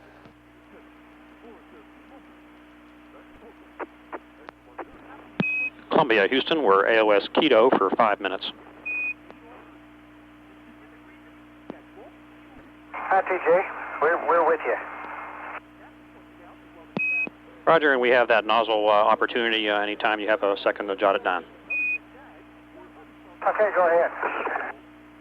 Roger, it's a tropical storm in the Indian Ocean, and the MET time will be 8 hours, 27 minutes, and 30 seconds. The latitude is 11 south and 75 east. The pass should occur right at dawn, and no grading is required, so you may treat it as a day pass. Over. Okay, we'll give it a try. Columbia, Houston, we have a maneuver, a small attitude maneuver we'd like to request of you to improve some payload performance when you have a minute to jot it down. Okay, go ahead. Roger, the problem is a sensor problem with the file, and essentially we're asking you to yaw the spacecraft by about 20 degrees to improve the sensor resolution. And the first maneuver would begin at 8 hours and 5 minutes. And it'll be an auto maneuver to bias the minus ZLV attitude. Target ID is +2, body vector is +3, and the change is Omicron will now be +205. Over. Okay. Auto maneuver, and it'll be ID 2, body vector 3, and Omicron is 205. Roger, you got it, and we can come out of that attitude at 9 hours and 30 minutes and back into the Omicron of +180 attitude. Over. Okay, TJ, and say again the time you want to go into that attitude. Roger, we'd like you to go into it at 8 hours and 5 minutes. That's coming up in about 10. And come out of it at 9 hours and 30 minutes. Over. Okay, we'll sure do her. In Columbia, we have 1 + 30 left in this pass, and As you'll recall, Keto will no longer be with us after STS-2, and we'd like to join with you in expressing our appreciation for all of our friends down there and Keto that have supported the first 2 shuttle flights so well. Over. Hey, you betcha, TJ. We're sorry to see them go. They're a big help, and they filled a big gap down there. Hate to see them go. Roger, and a reminder that there's a medical conference coming up at the next pass at Botswana, and we shall see you then in Hawaii at 9 plus 06 following that. Over. Okay, thank you much.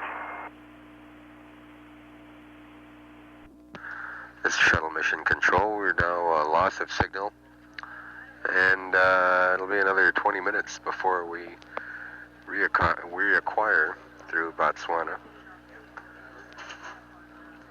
Mission elapsed time is now 1 day, 7 hours, 57 minutes, 35 seconds. This is Shuttle Mission Control.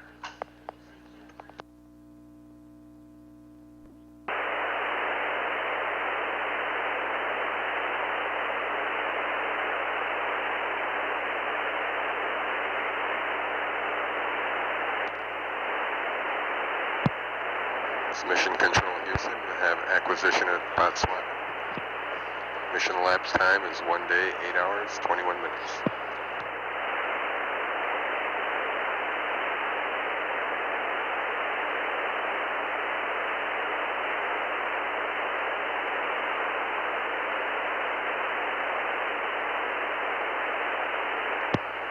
It's a low and brief pass. There may be no air-to-ground transmission.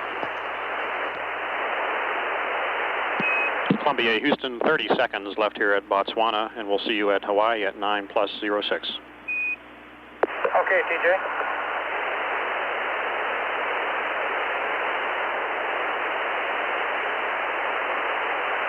In Columbia, be advised that message 23 Delta is on board, and that requires some action at 10 hours. We'll be glad to discuss it with you later when you have a chance to read it.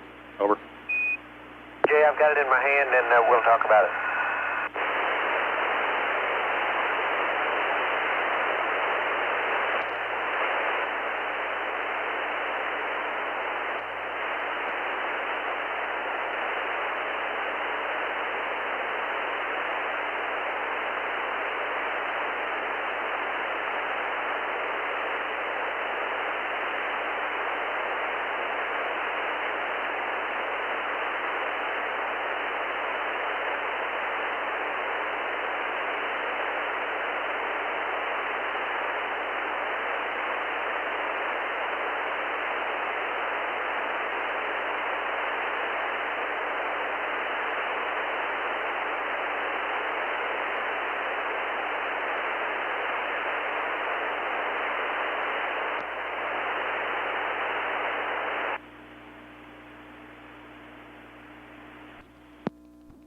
Shuttle Mission Control. Mission elapsed time is 1 day, 8 hours, 24 minutes, and 14 seconds. We are in a loss of signal area. Acquire signal in 43 minutes in Hawaii. Data acquired from the vehicle indicates that the flash evaporators have been performing nominally, and that the mitigation taken by closing that radiator earlier in the flight did have the desired effect. Mission elapsed time is now 1 day, 8 hours, 25 minutes. This is Shuttle Mission Control.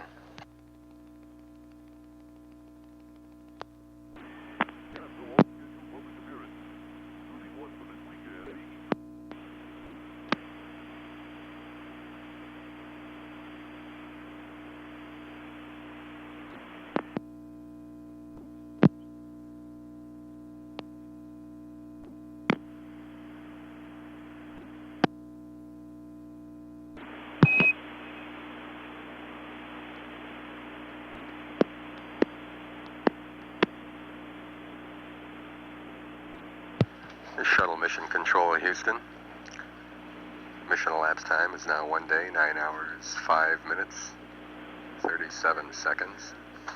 President of the United States has just entered the Mission Operations Control Center, receiving a round of applause from the flight controllers on duty here.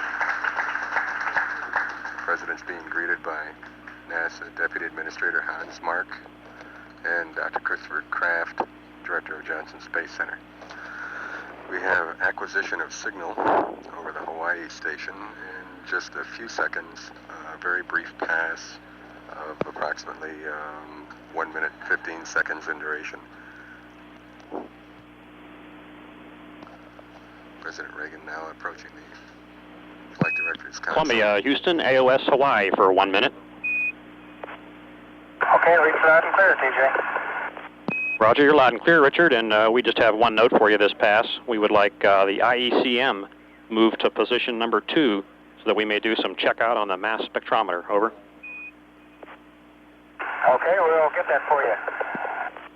Roger, and be advised that message 17 Alpha will apply at Buckhorn, and we'll see you there. We're 35 seconds from LOS at this time, and Buckhorn will be in 5 minutes. Okay, be looking for you there. And TJ, Buckhorn will be TV pass, is that a firm? Negative TV, but 17 will apply.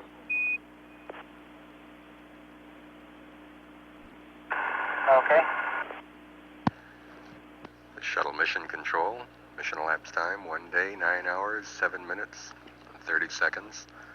During that pass, capsule communicator T.J. Hart instructed Columbia Commander Joe Engel on configuration of the development flight instrumentation in the payload bay. President Reagan is now standing behind the flight director's console. Center Director Dr. Christopher C. Kraft is describing to him the functions of the Mission Operations Control Center. We will have acquisition of signal again in 3 minutes, 40 seconds through the Hawaii station, through the Buckhorn station. And the duration of that pass will be 4 minutes.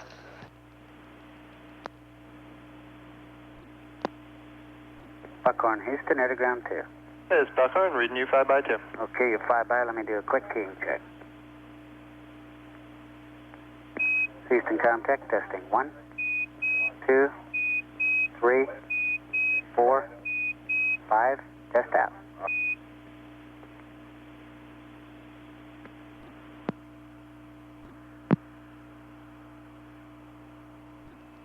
This is Shuttle Mission Control. Mission elapsed time 1 day, 9 hours, 10 minutes, and 50 seconds. Have acquisition of signal through Buckhorn in approximately 40 seconds.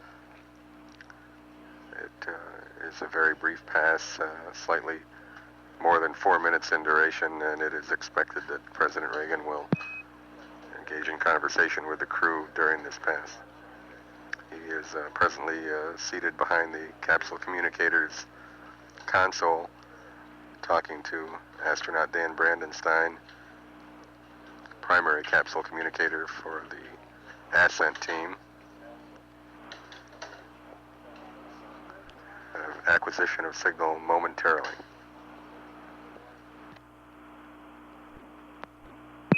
Columbia, Houston, we're AOS Buckhorn for 4 minutes. Over.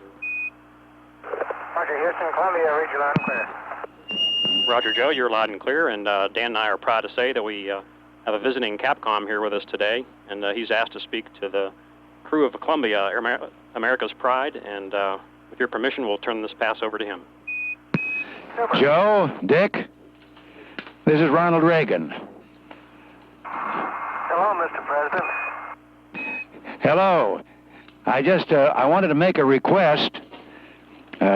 I just wondered if, when you go over Washington before your landing at Edwards Air Force Base, could you pick me up and take me out? I haven't been to California since last August. We'll be proud to, sir. Well, okay, thank you very much. Let me just say, I'm sure you know how proud everyone down here is, and how this whole nation, I'm sure the world, but certainly America, has got its eyes and its heart on you. President. We're awfully honored that we've got the opportunity to take part in this, and I'm sure that we're very glad that you're getting a chance to meet all the people there in Houston that are making it happen. Well, I've enjoyed meeting him. I told him when I came in, this was a rare experience for an old horse cavalry officer. Mr. President, we certainly do appreciate you taking the trouble to show all the people working on the Space Shuttle how much you care, and it makes us mighty proud. Well, I care, and again, God bless you both, and all of us here are watching with great pride. Thank you very much, sir. Thank you, sir, very much. Thank you. In Columbia, Houston, we have 2 minutes left in this pass. Okay, TJ.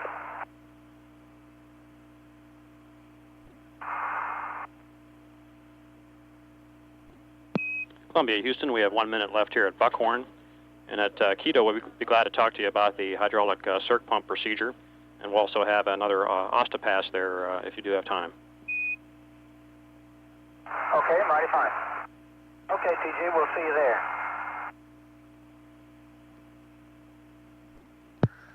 Shuttle Mission Control, President Reagan now greeting the wives of the astronaut. This is Cody Truly and Mary Engel and their families. Just approaching loss of signal through the Buckhorn station.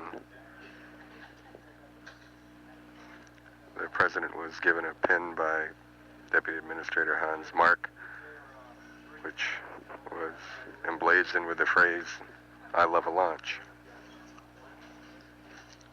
We've had loss of signal at Buckhorn. We'll reacquire in approximately 9 minutes through Quito, Ecuador. Mission elapsed time is 1 day, 9 hours, 16 minutes, 25 seconds. This is Shuttle Mission Control. President Reagan still talking to the wives. That's Mrs. Cody Truly, wife of Columbia pilot Dick Truly, in the center of the screen. Dr. Christopher Kraft with his back to the camera to the President's left. And just to the left of Dr. Kraft is Mary Catherine Engel, wife of Columbia pilot Joe Engel, Columbia Commander Joe Engel.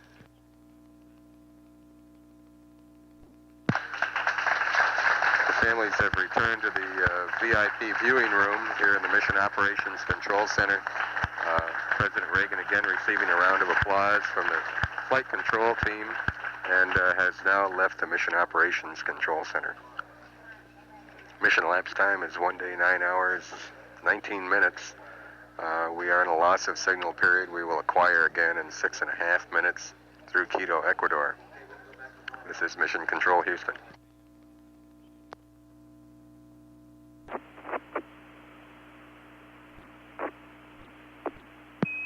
Columbia, Houston, AOS Quito for 4 minutes. And Houston, Columbia, how do you read? Roger, you're loud and clear, Richard. And I've got this circ pump message in front of me. Roger, we got it here too. Was there anything that was not clear? No, I think I understand all the steps. The only thing that I want to make clear to myself is when to do which steps. We're going to start the whole business at our Indian Ocean Station at 10 o'clock. Is that right? That's affirmative. In Columbia, Houston, Richard, we'd like the circ pump started at 1000.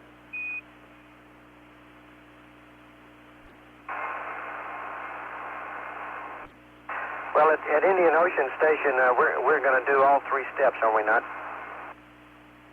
That's affirmative. You can do up to turning on the circ pump prior to that, however, and start the circ pump at 1000. And Terry, while Richard's thinking about that, would you confirm that you do want to do the nose jet attitude test at 9:30? Columbia, Houston, Joe, that's affirmative. We would like to do that. Okay, thank you.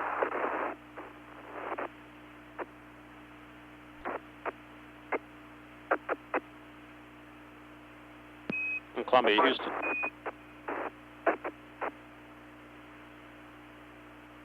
Columbia, Houston, you're dropping out slightly. Go ahead.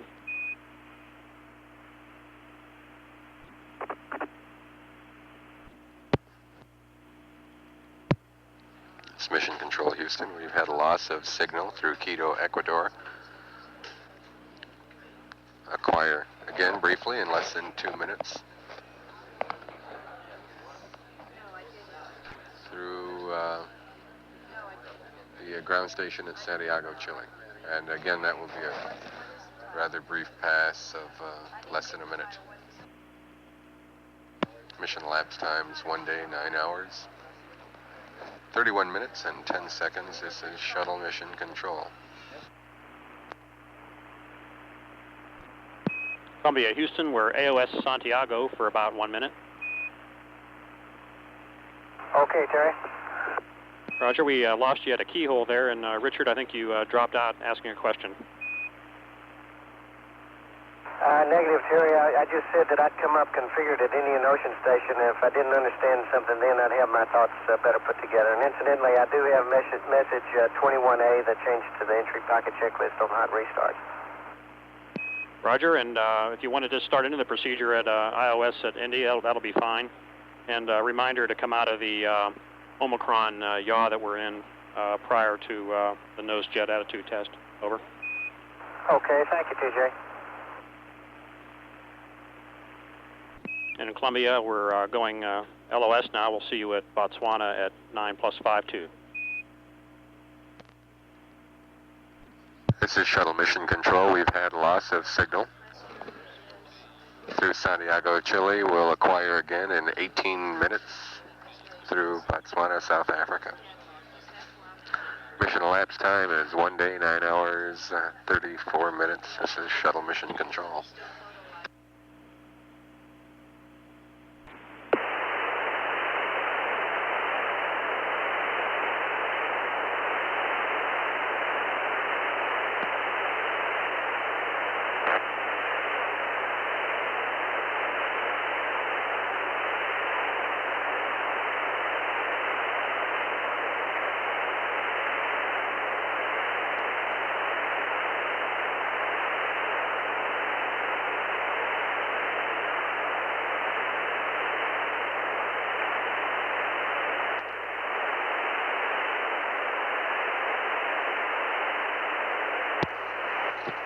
Shuttle Mission Control, mission elapsed time 1 day, 9 hours, 51 minutes, 38 seconds. Acquisition of signal in just 10 seconds or so through Botswana for 6 minutes and 51 seconds.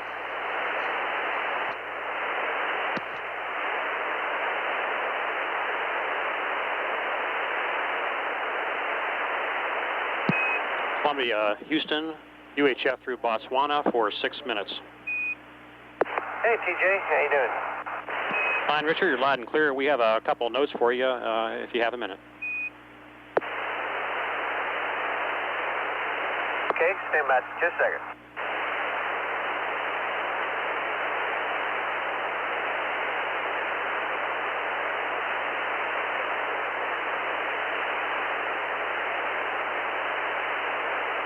Okay, Terry, go ahead. Roger, Joe. We left some stored program commands in that are going to turn on the SIR-A in about 1 minute for a 3 minute 15-second pass through South Africa here. And we neglected to ask you to go to 0.5 deadband. Do you think you can do that? Can. I'll do it right now. Okay, thank you. And we have some words on a temperature that's coming down on F5R due to the FTO that we're running now. And we think it's going to come down far enough to cause a RM message here soon. And if it does, be advised that a leak is not there and no action will be required. We'd like you to leave it deselected until a later time when we come out of the FTO. Over. Okay, so it's Jet Foxtrot 5 Romeo, and you suspect it will be declared a fail leak. Affirmative, and we don't anticipate any problems reselecting it, but we would like you to wait until the test is over. We want to see how low it's going to get. Okay. Also, an update on the CRT-1. We're convinced that the power supply has failed, and we're discussing a possible change-out procedure for CRT-1. Right now, we don't think it's advisable, but we'd like to get your opinion on it. Over. Well, the first part of your message, I think we cut you out, but I understand you're considering or contemplating a change out of CRT-1. Is that firm? Affirmative. We don't think we want to do that, but it appears the power supply has failed hard, and we're talking about it and would like your opinion at some time. Well, we sure be glad to do it, and as a matter of fact, we probably have some time this evening to get on it. I guess it sure be nice to have that CRT for entry.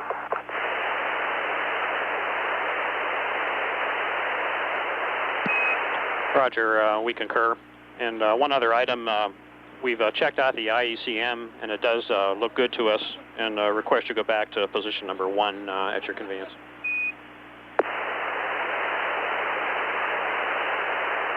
Okay, it's position 1.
And TJ, if you're still there, I'm starting into the power down for this circ pump test.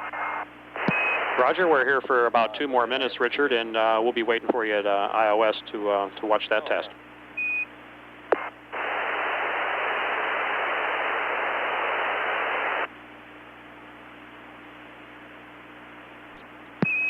Columbia, Houston, we have 1 minute left here at Botswana, and we're wondering how you made out with the meal preparations, and generally, how's the food tasting these days? Well, Terry, I'm just getting into the meal prep right now, as a matter of fact, and food is tasting good, and we're getting a lot less air in our water today. We got quite a bit of air in the water yesterday, but it's a lot better today. Raj, we're glad to hear you're drinking that good water, and we'll see you at iOS here shortly. And don't let us interrupt your meal periods there with too much work here now.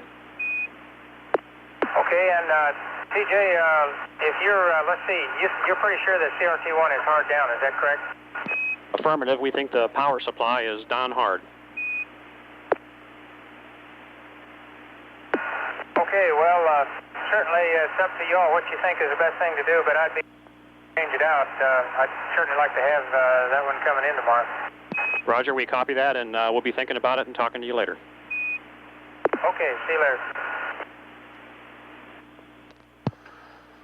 The shuttle mission control, we've had a loss of signal. The discussion of CRT number 1, cathode ray 2 number 1, cathode ray tube number 1, apparently has failed. Principally a power failure. It is possible for the crew to change that out. The CRT is 1 of 4 on the flight deck, which the crew has displayed in the panel in front of them, and it is possible for the crew to call up displays on other CRTs. CRT number 1 does not have any unique information on it. However, it is located directly in front of the commander, and during entry, it would be the primary source of landing display information for Joe Engel, Columbia pilot. And in as much as he has simmed using CRT number 1 or used CRT number 1 during simulations, he has indicated it would be his preference to change that CRT out and have it available during the entry process. And flight controllers here in the Mission Control Center are now looking at that eventuality and determining the advisability of having the crew change out that cathode ray tube so that would be operational. The capsule communicator also asked Columbia pilot Dick Truly to configure the vehicle for a Sir A pass over South Africa, which was an automatic data take by the shuttle imaging radar, and they had earlier neglected to ask the crew to configure the vehicle properly to acquire that data. Acquisition of signal now presently over the Indian Ocean Station, and we should be in contact with the vehicle for about another 6.5 minutes. Columbia, Houston, we're AOS at Indy for 6+30 and coming to you on S-band only. How do you hear? You're loud and clear, Terry. Roger, and the Sir A pass is complete if you'd like to resume to the other deadband. Okay, I'm already fine.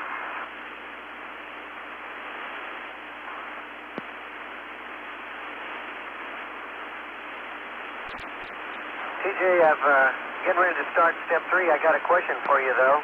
Almost simultaneously with the, in step 1, with the 2 switches on panel Romeo 11 Lima, we got an S86 APU hydraulic message and a couple of down arrows for both APUs 2 and 3. Were they related? Copy the question. Stand by, please.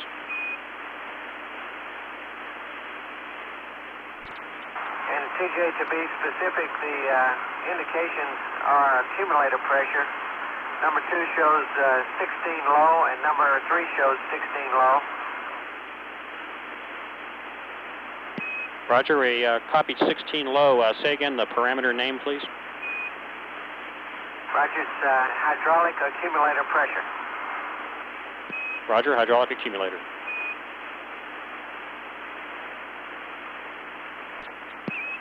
Columbia, Houston, Richard, you can continue with the procedure. We'll get back to you later on the message. Okay.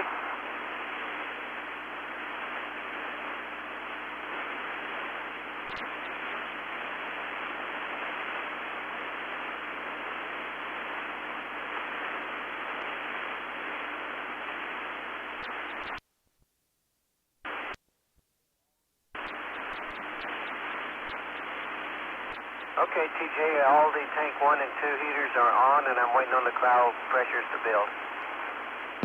Roger, we copy, and I'd like you to understand it's your go to continue this test after LOS. Roger, understand. Incidentally, we understand what Crip and John said about these big jets. We need Buckley up here. It's a bunch of howitzers. Raj, understand you're seeing the nose jets firing now. Yeah, well, a lot of today we've been using big jets and boys, you sure know it when they fire. Sorry, Columbia, we're receiving a lot of static and didn't copy your last. Roger, no problem. You can disregard, TJ. Roger, you're coming in a little bit better now. We have about a minute left here at iOS. We'll see you next at Hawaii at 10+38. Okay. Shuttle mission control, we've had a loss of signal. Mission elapsed time is 1 day, 10 hours, 9 minutes. We will acquire again in about 30 minutes.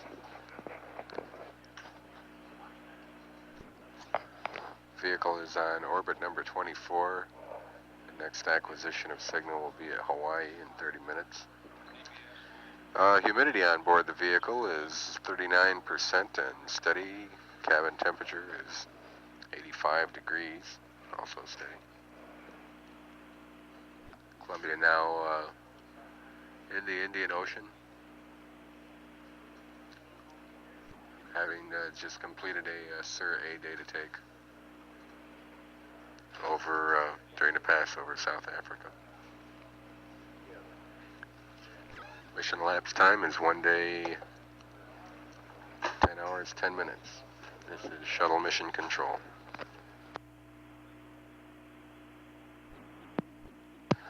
This is Mission Control, Houston. Mission elapsed time is 1 day, 10 hours, 37 minutes, 31 seconds. Columbia is now on its 24th orbit of the Earth, presently over Pacific Ocean.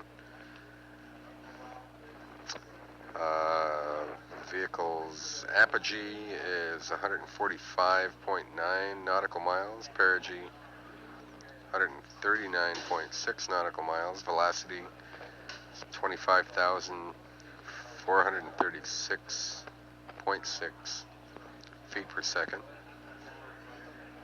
Coming up on acquisition of signal over Hawaii, over a rather lengthy loss of signal period. Duration of this acquisition of signal will be just slightly more than 6 minutes. Voice contact momentarily. Columbia, Houston, we're AOS at Hawaii for 6 minutes. Over. Okay, TJ, read you loud and clear. You're loud and clear, Joe, and we would like to change a filter limit. If you could give us spec 60 on an SM machine, we'll go ahead and DEU equivalent to change the filter on the supply water inlet pressure, and hopefully we won't have any alarms waking you up on that one tonight. Okay, good, thank you. And, okay, it's going to be CRT2, and say again the spec you need. Roger, CRT2, we need specs 60, SM table maintenance. Okay, TJ, it's up on CRT number 2, and I've got a question for you on the circ pump test. I did get it started and did do it. The time that the circ pump actually, by the time the cryo tank's pressurized, it was 10 minutes after 12, 12 minutes after 10 that I got that circ pump off. I don't know, I didn't know how precise you wanted to be with this. Would you like it exactly 1 hour, or just do it again at 11 o'clock and again at 12 o'clock? Roger, we would like 1 hour on that, Richard. Okay, then the circ pumps are going to be probably scheduled on 12 minutes after the hour instead of right on it. Roger, it sounds good to us, and we have about 5 minutes left in this pass, and we do have some words for you on disregard. Okay, go ahead. Roger, go ahead, TJ. Roger, stand by on that 1 Columbia.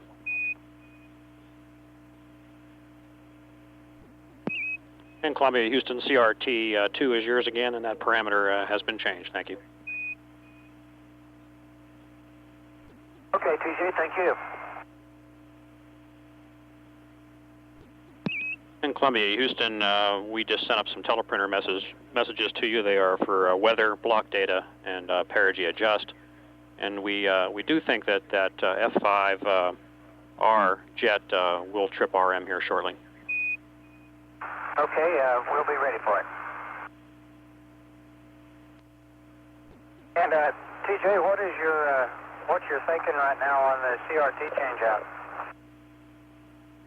Roger, we're looking at the data we just received here since AOS and still considering it. We'll have some more words for you here, hopefully before LOS. Okay. Houston, PLT. Roger, go ahead, Richard.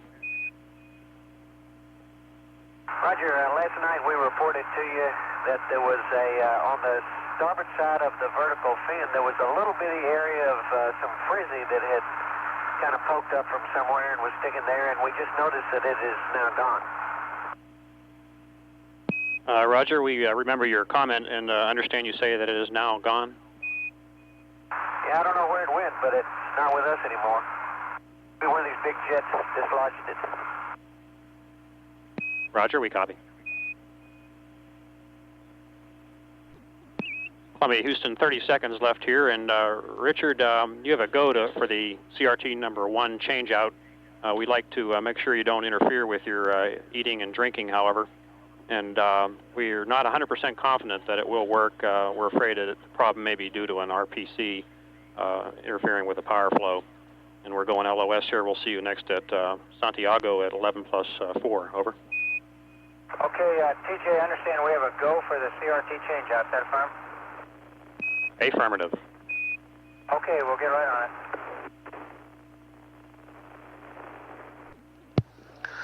This Mission Control, Houston, mission elapsed time 1 day, 10 hours, 45 minutes. Now in a loss of signal period, about 19 minutes in duration before we acquire again. At this ground station at Santiago, Chile.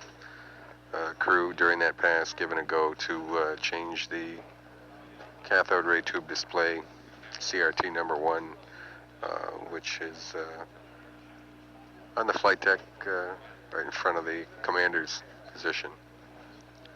Mission elapsed time 1 day, 10 hours, 45 minutes, 47 seconds. This is Shuttle Mission Control.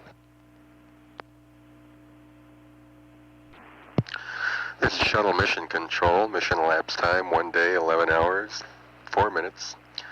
Coming up on acquisition of signal at Santiago, Chile, ground station. The crew during its last acquisition of signal was instructed to change out that cathode ray tube display in the forward cabin. Houston, we're AOS Santiago for 6 minutes, over. Roger, TJ, how you doing? Doing fine, Richard. How you making out there? We're doing pretty good. The crowds are warming up again. And Joe is down in the bowels of the ship working on his CRT. And I was just going to ask him, because he's been dealing with you on these attitude tests on page 5-23. I'm assuming I should terminate the nose jet attitude test and start the RCS jet test. Is that correct? Roger, that's affirmative, Richard. Okay. And TJ, how do you reach CDR? You're loud and clear, Joe Henry. Go ahead. Okay. I'm sorry, my battery was loose, I guess, in this thing.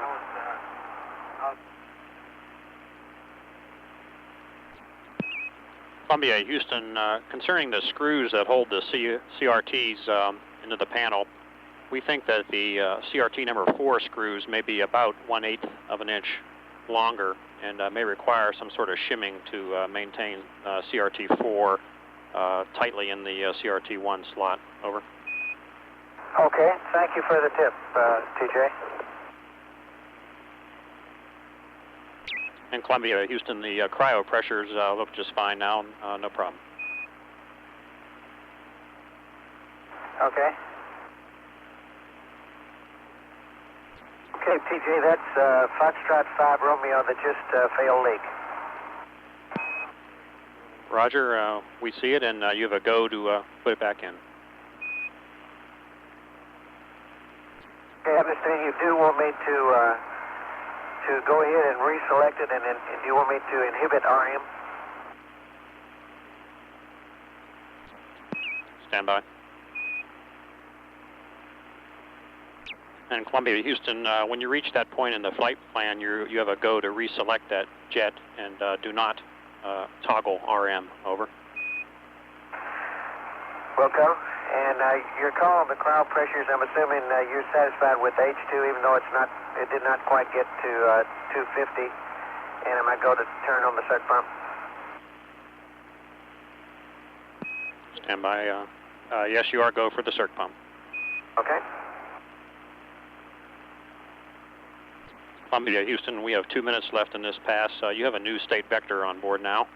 And Richard, we concur with the messages that you received at the time you turned the DFI PCM container number 2 off. And we would like to get that FDA back, and we recommend that you change the power down procedure to leave DFI PCM container 2 MDM dedicated signal conditioner main alpha and Bravo both on. Over. Welcome. Columbia Houston, 20 seconds left here at Santiago. We'll see you at Botswana at 11 plus 26. Over. Go, see you there. This shuttle mission control, we've had loss of signal. We'll reacquire in 15 minutes 30 seconds at Botswana for a pass of 6 minutes 48 seconds. During that pass, we heard that Joe Engel was in the process of changing CRT number 1 on the flight deck. The replacement for that defective CRT would be the one of the 2 CRTs in the at the aft flight deck. The crew has not been through a CRT changeout procedure before, although they have been familiarized with the parts and the process and have walked through it on a tabletop checkout in the past. It's expected that CRT changeout should take Joe Engel about an hour, hour and a half to accomplish. Mission elapsed time, 1 day, 11 hours, 12 minutes. This is Shuttle Mission Control.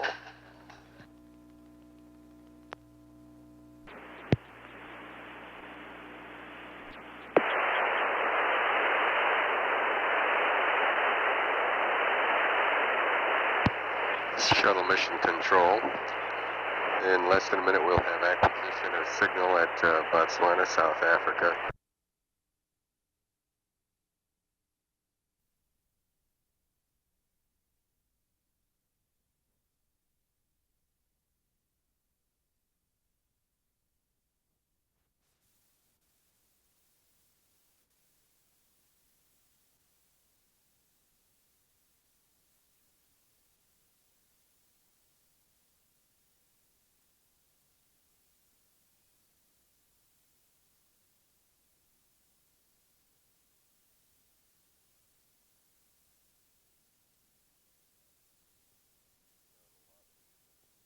Now in a loss of signal period, about 19 minutes in duration before we acquire again at this ground station in Santiago, Chile. Crew during that pass given a go to change the cathode ray tube display CRT number 1, which is on the flight deck right in front of the commander's position. Mission elapsed time, 1 day, 10 hours, 45 minutes, 47 seconds. This is Shuttle Mission Control. This is Shuttle Mission Control. Mission elapsed time, 1 day, 11 hours, 4 minutes. Coming up on acquisition of signal at Santiago, Chile, ground station. The crew during its last acquisition of signal was instructed to change out that cathode ray tube display in the Columbia Houston, we're AOS Santiago for 6 minutes. Over. Roger, TJ, how you doing? Doing fine, Richard. How you making out there? We're doing pretty good. The crowds are warming up again, and Joe is down in the bowels of the ship working on his CRT, and I was just going to ask him, because he's been dealing with you on these attitude tests on page 5-23. I'm assuming I should terminate the nose jet attitude test and start the RCS jet test. Is that correct? Roger, that's affirmative, Richard. Okay. And TJ, how do you reach CDR? You're loud and clear, Joe Henry. Go ahead. Okay. I'm sorry, my battery was loose, I guess, in this thing.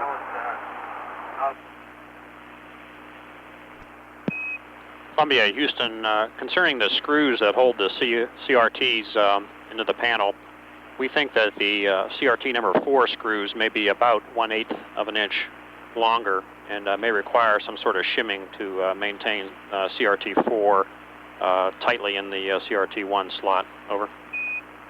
Okay, thank you for the tip, TJ. And Columbia, Houston, the cryo pressures look just fine now, no problem. Okay. Okay, TJ, that's Foxtrot 5 Romeo that just failed leak. Roger, we see it, and you have a go to put it back in. Okay, I understand you do want me to go ahead and reselect it, and do you want me to inhibit RM? Stand by. And Columbia, Houston, when you reach that point in the flight plan, you have a go to reselect that jet and do not toggle RM. Over. Wilco, and your call on the cryo pressures, I'm assuming you're satisfied with H2, even though it did not quite get to 250, and I might go to turn on the suck pump. Stand by. Yes, you are go for the circ pump. Okay. Columbia, Houston, we have 2 minutes left in this pass. You have a new state vector on board now. And Richard, we concur with the messages that you received at the time you turned the DFI PCM container number 2 off. And we would like to get that FDA back. And we recommend that you change the power down procedure to leave DFI PCM container 2 MDM dedicated signal conditioner, main alpha and Bravo, both on. Over. Welcome. Columbia, Houston, 20 seconds left here at Santiago. We'll see you at Botswana at 11 plus 26. Over. Go see you there. It's Shuttle Mission Control. We've had loss of signal. We'll reacquire in 15 minutes 30 seconds at Botswana for a pass of 6 minutes 48 seconds. During that pass, we heard that Joe Engel was in the process of changing CRT number 1 on the flight deck. The replacement for that defective CRT would be the one of the 2 CRTs in the at the aft flight deck. The crew has not been through a CRT change-out procedure before, although they have been familiarized with the parts and the process and have walked through it on a tabletop checkout in the past. It's expected that CRT change-out should take Joe Engel about an hour, hour and a half to accomplish. Mission lapse time, 1 day, 11 hours, 12 minutes. This is Shuttle Mission Control.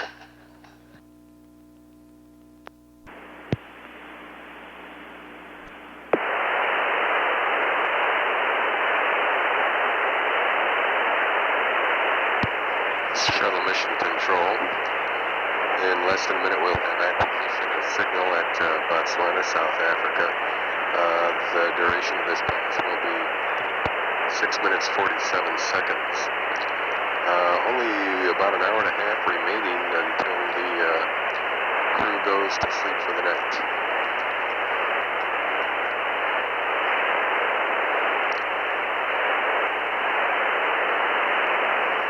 Mission elapsed time is 1 day, 1 hour, 26 minutes. And we should have air-to-ground communication shortly. This is Shuttle Mission Control.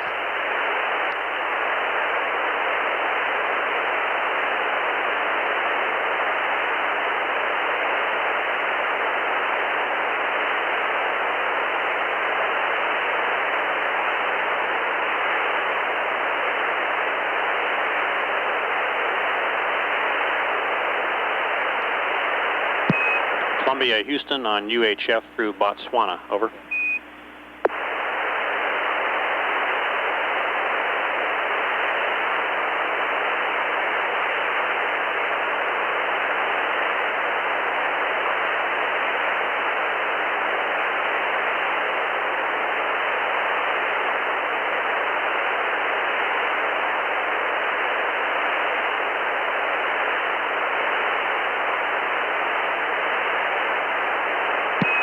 Columbia, Houston, UHF through Botswana, over.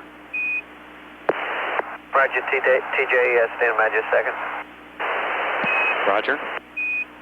We're in the RCS jet test on page 9-7 and presently firing the plus yaw pulses. Roger.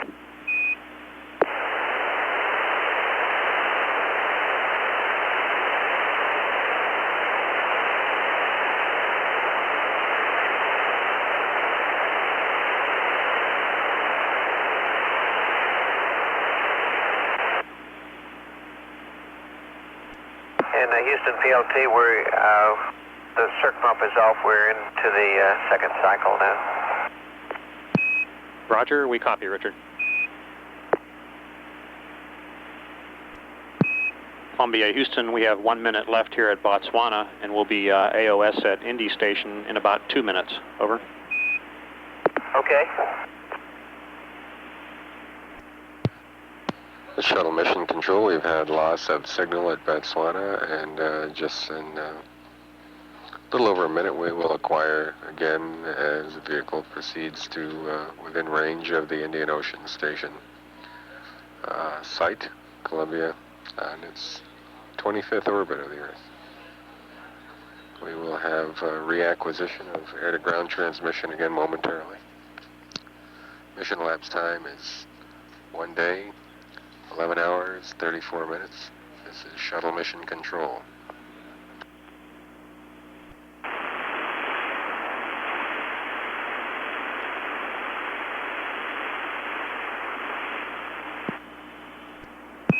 Columbia, Houston, we're AOS at Indy Station, and we have a couple reminders for you, Richard, when you have a second to listen. Okay, please hold up just a second while I get reconfigured. This RCS jet test is complete. Hang on just a second. And TJ, we just finished the RCS jet test. The forward CRT, CRT1 is loose. We haven't pulled it out yet, and we're going back to get to the aft one right now. Roger, we copy, Joe.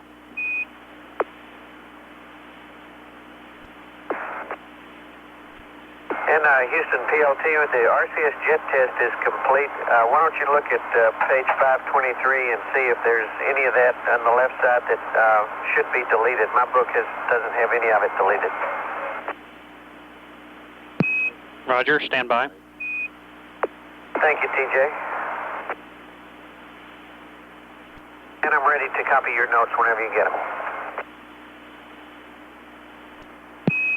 Columbia, Houston, your go for all the tests, even though we're going LOS here in about 3 minutes.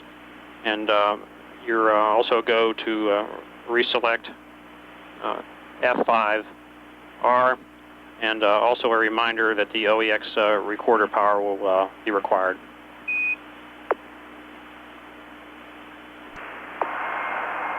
Roger, TJ, where is that in the procedure? Roger, the OEX power is under your PLT column. Roger, it gets turned on under the PLT column at 11 plus 25. Okay. Well, before you go over the hill, look at 1140, and it says that we require some ASIP data via SBC or RTC at that point. Has that been accomplished, or should we stop there? We copy, stand by. Roger. Richard, the ASIP is on, and we'll leave it on until we can command it off at Hawaii, and your go for all those tests. One further reminder, the IMU alignment attitude that's required will be the one in message 9 echo. Over. Okay, I think we've got that, Terry. And Columbia, one more we'd like to... This per print, and see you at the next station. Roger, we have 1 plus 30 here, and we need to give you some information on the upcoming water dump, which will be before Hawaii. Over. Roger, go ahead. we'd like you to dump tanks Charlie through Foxtrot to 73%. That'll require about 1 hour of dump. And you'll recall that in the procedure, you'll be deleting steps 1 and 4, doing only steps 2 and 3 rather, because of our tank configuration. Over. Roger, TJ, it's tanks Charlie through Foxtrot to 73%, and just like we did before, delete steps 1 and 4. You got it. We've got 30 seconds left here, and we'll see you at Hawaii at 12 plus 12. Over. Roger. This is Shuttle Mission Control. And loss of signal, and once again, we are in a rather lengthy period before we have another acquisition, almost half an hour now before we acquire again at Hawaii. During this period, the pilot, Dick Truly, will be deactivating the nozzle experiment. Has just completed some RCS jet testing. There will be a manual water dump during this loss of signal period. And some hydraulic pump purging. Pilot Commander Joe Engel is still working on the change out of that cathode ray tube. An IMU maneuver and IMU, Inertial Measurement Unit, maneuver and alignment are also planned before the crew begins pre-sleep activity, which should occur at Mission Labs time, pre-sleep activity beginning at about 12 hours and 15 or 20 minutes, right in there. Mission Labs time is presently 1 day, 11 hours, 44 minutes. This is Shuttle Mission Control.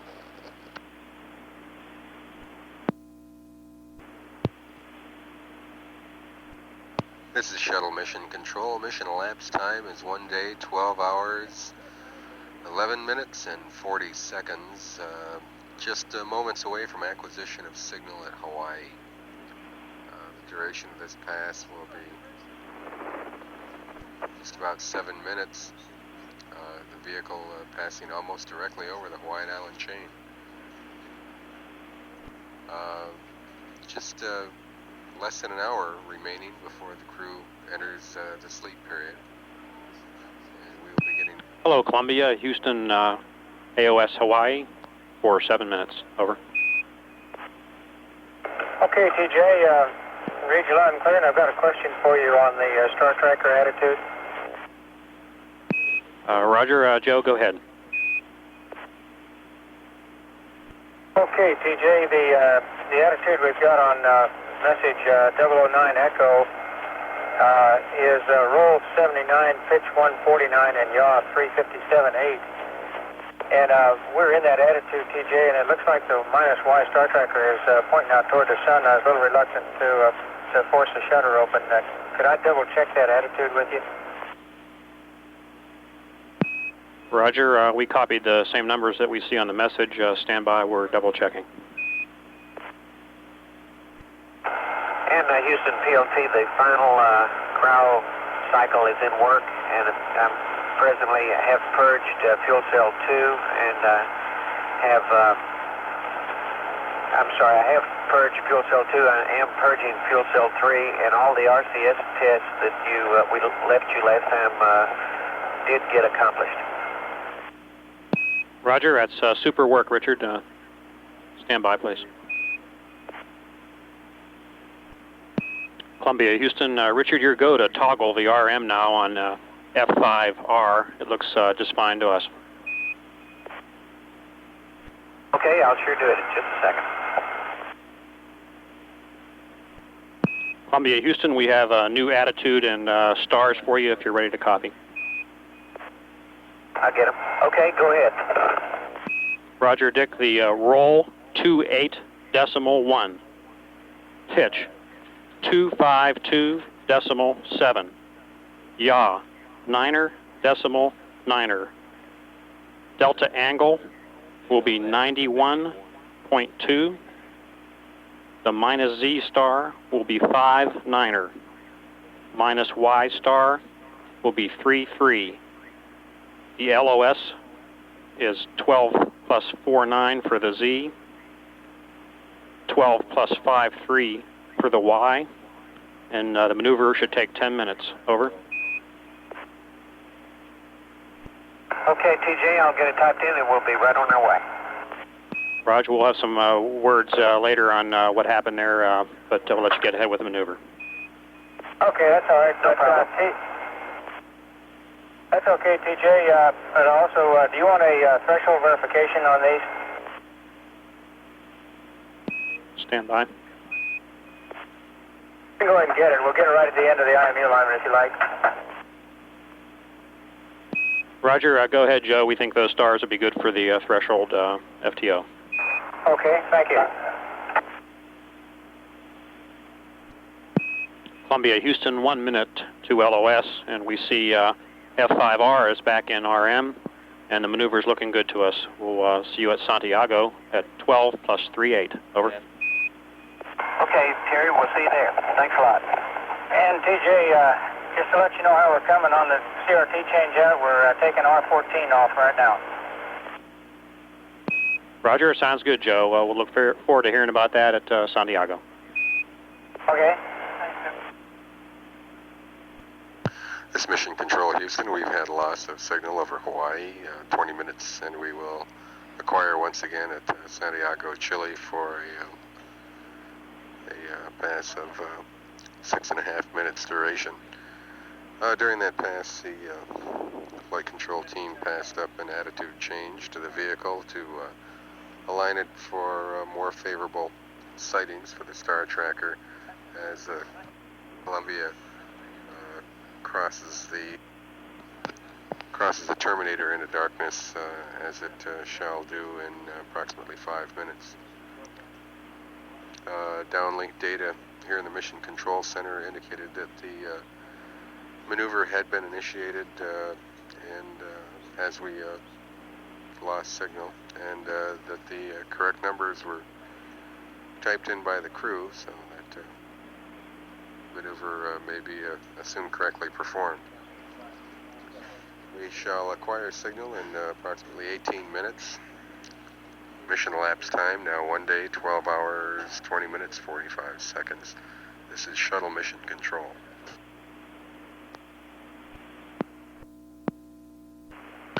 This is Shuttle Mission Control. We have acquisition of signal in Santiago.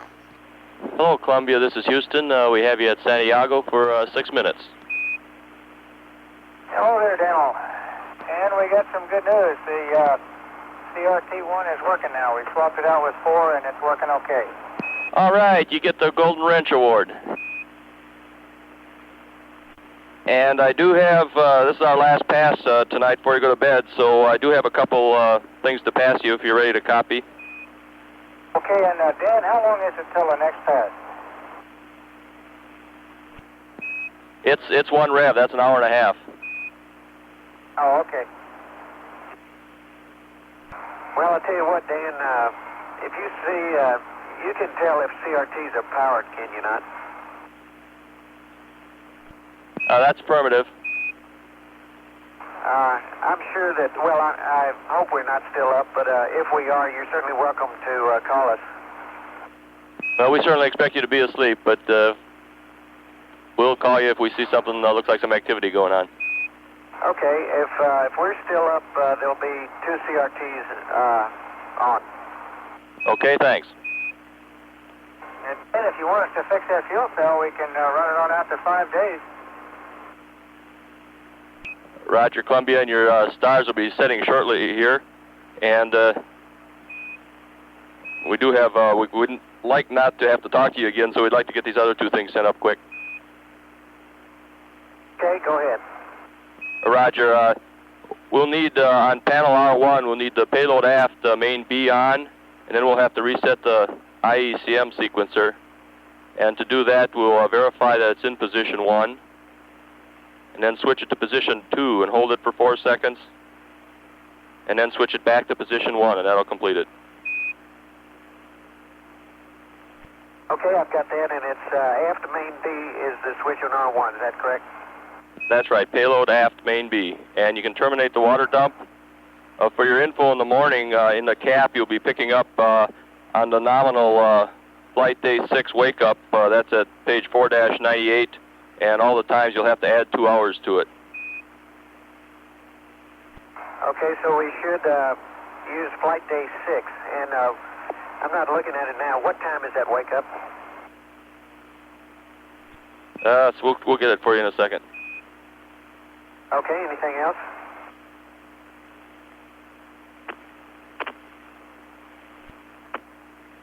It'll be an MET of 1 day and 21 hours.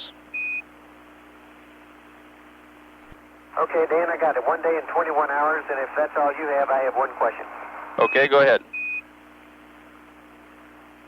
On the proper way to secure from this CERT pump test, I'm looking at the message, and I got a little confused by the last sentence that says leave landing gear hydraulic isolation valve 2 closed while the pump is on. And that's what the procedure above that does anyway. So I closed the valve while the pump was on. I then turned the pump off, and I'm now prepared to go back and return the power and do step 4. Roger, Columbia, that is correct. Super. Okie doke. Anything else? Well, the only thing if you'll save the data from this IMU line you're getting, they'd like that first thing in the morning so they can work up their biases. Okay, well, sure do. And once again, be advised the stars will be setting here very shortly. Roger, it's in 1. Okay. Okay, Dan, the stars are in the table. Roger, Columbia, we see that, and once again, a reminder to terminate the water dump at LOS. We're 40 seconds from LOS. The Silver team won't be working again anymore this flight. We really enjoyed getting you up there, and wish we could have worked with you a little bit more, but we're wishing you a safe trip home, and we'll see you when you get back. Dan, I'll run the numbers off real quick if you want to try and copy them. Roger, we got enough data, we're going to be able to get them, no need to read them off. Okay, super. Thank you a lot. And Dan, we really have we appreciate that, and we really have enjoyed working with y'all. Wish it was a little longer, but we'll see you in Houston. Okay, have a good night's sleep, and have fun flying home. You bet. This is Shuttle Mission Control. We've had loss of signal from the Santiago, Chile station.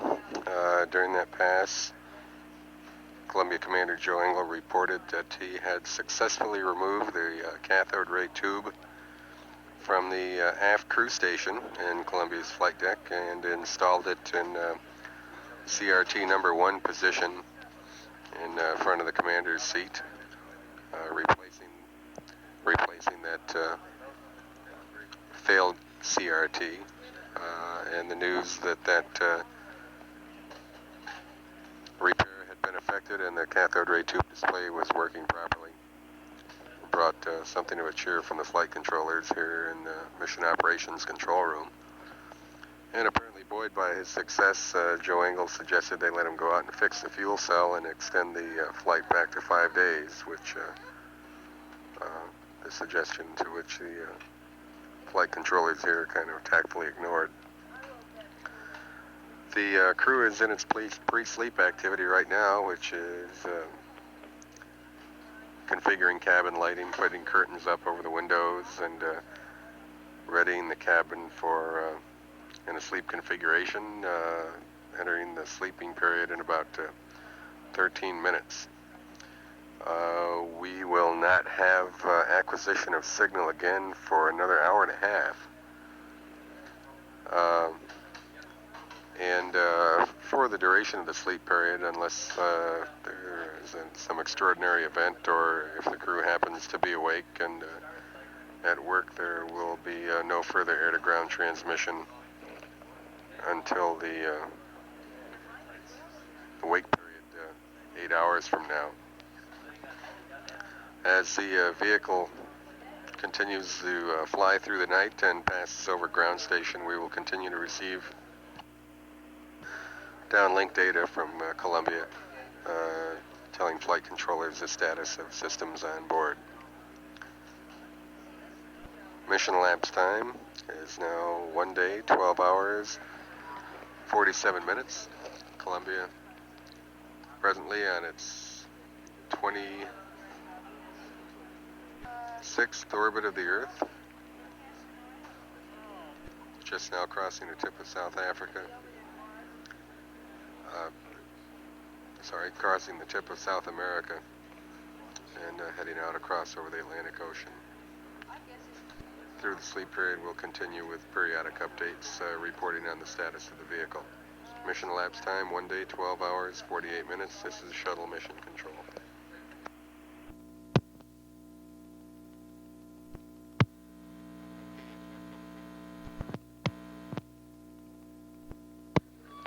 This is Shuttle Mission Control for the past 30 minutes here in the Mission Control Center. The Silver Team, Ascent Team, has been replaying videotapes of yesterday's launch of the Space Shuttle.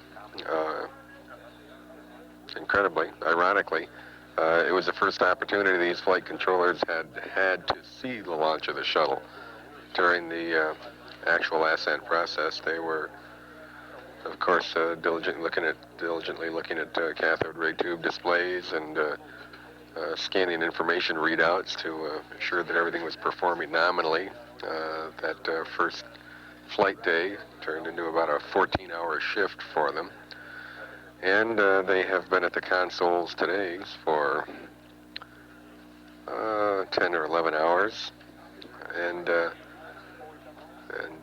course, it has been a very busy day for them as well. Now that we have an hour and a half loss of signal and crew configuring for the sleep period, this represented the first opportunity that the Ascent Team has had to look at the videotapes of the launch and to enjoy the sense of awe that's associated with the launch of the Space Shuttle. Mission elapsed time is now 1 day, 13 hours, 24 minutes, 11 seconds. This is Shuttle Launch Control.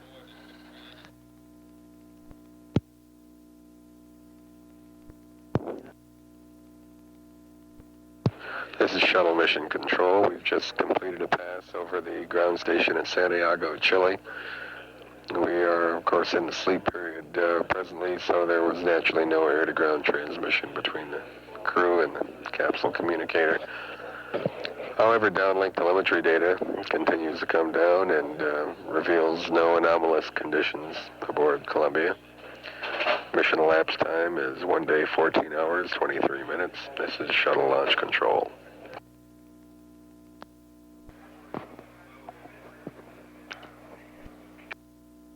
This is Mission Control Houston at 1 day, 16 hours mission elapsed time. Crew has about 5 hours remaining in their sleep period. Just recently, Flight Director Tommy Holloway made the rounds in the mission control room with the flight controllers to assure that all the systems on board the Columbia are buttoned up for the night and that no alarms will sound during the night to wake the crew during their sleep period. The payloads people and for the ASTA-1 payload in the Payload Operations Control Center have reported that they had a good day Friday in their data takes and that all the instruments are working well. Payload pallet will be shut down, secured very early in the morning as we prepare for a planned entry tomorrow at Edwards. The weather at Edwards as of 11:15 Pacific time was 50% cloud cover and 12 to 20 knot winds with gusts 20 to 30. The weather would need to be fairly good at Edwards for an entry, or weather would need to be good at Northrop Strip, White Sands, New Mexico for an entry tomorrow. At 1 day, 16 hours, 1 minute mission elapsed time, this is Mission Control Houston. Mission Control Houston, 1 day, 16 hours, 23 minutes mission elapsed time. Off-going Silver Team flight directors Neil Hutchinson and Tommy Holloway are leaving and going to Building 2 for their change of shift press conference briefing, which will probably begin in about 5 minutes. 1 day, 16 hours, 23 minutes, mission elapsed time. This is Mission Control, Houston.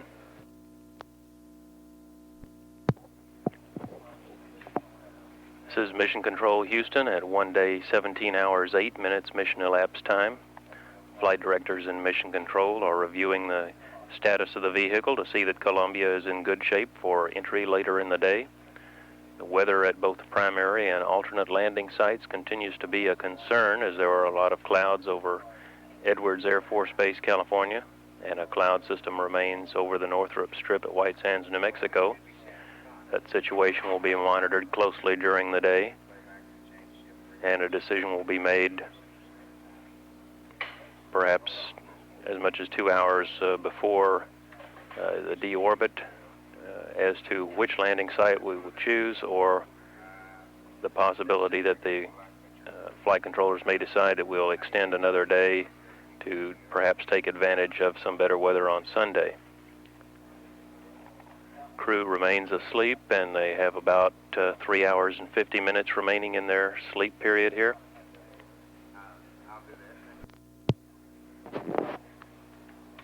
This is Mission Control, Houston at 1 day, 18 hours, 0 minutes, mission elapsed time. Columbia on its 29th orbit around the Earth. Now out of contact, and no data coming down at the present time. Flight controllers in Mission Control reviewing the condition of the systems on board the vehicle to make certain that it is fully ready for its planned entry later in the day. Crew has about 3 hours remaining in their sleep time before they are awakened and begin to make preparations for the planned entry. At 1 day, 18 hours mission elapsed time, this is Mission Control, Houston. This is Mission Control, Houston, 1 day, 19 hours mission elapsed time. Bronze Team Flight Director Chuck Lewis is leading Mission Control flight controllers through an updating of the crew activity plan to be used later in the day as the crew makes preparations for the expected entry and landing at Edwards Air Force Base. Columbia is on its 30th orbit of the Earth, and now within range of the Quito, Ecuador tracking station on the western coast of South America. Should be crossing over the coastline fairly shortly.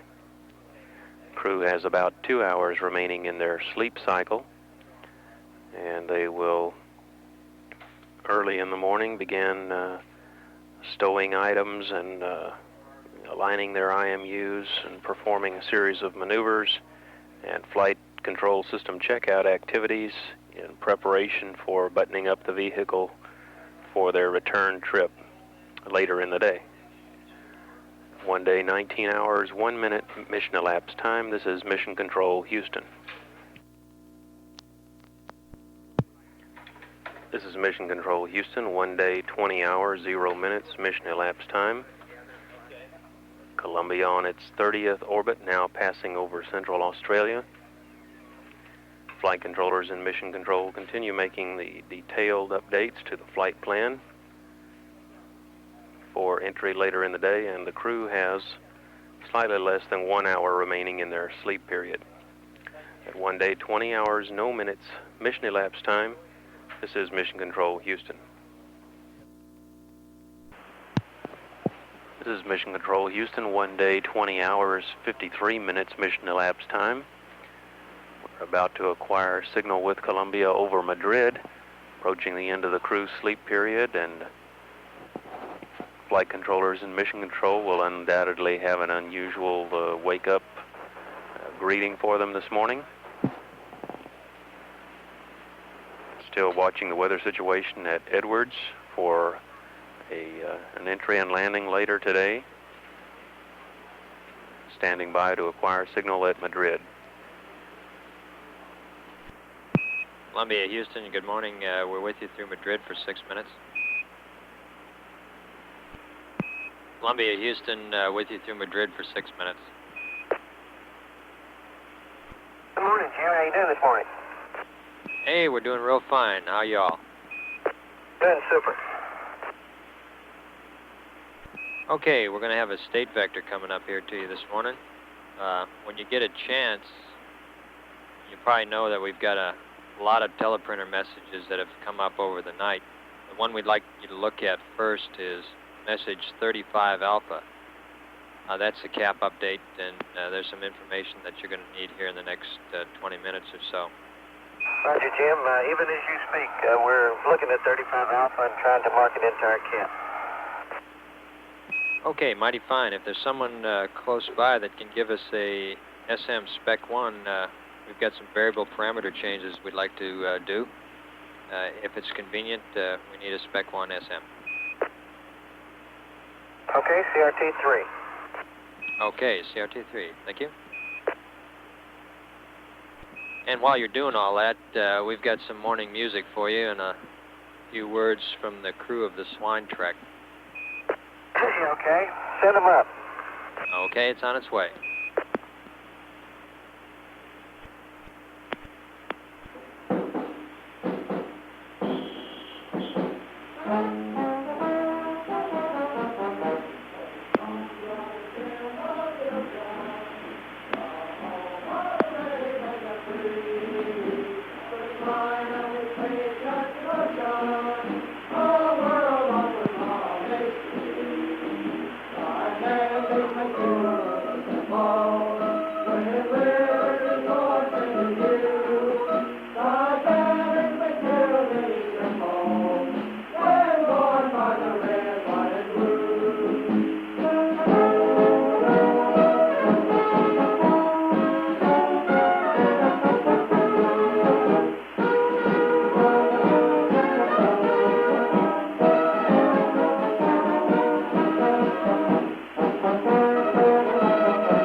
Well, Link, today is the day for the Columbia to end its mission.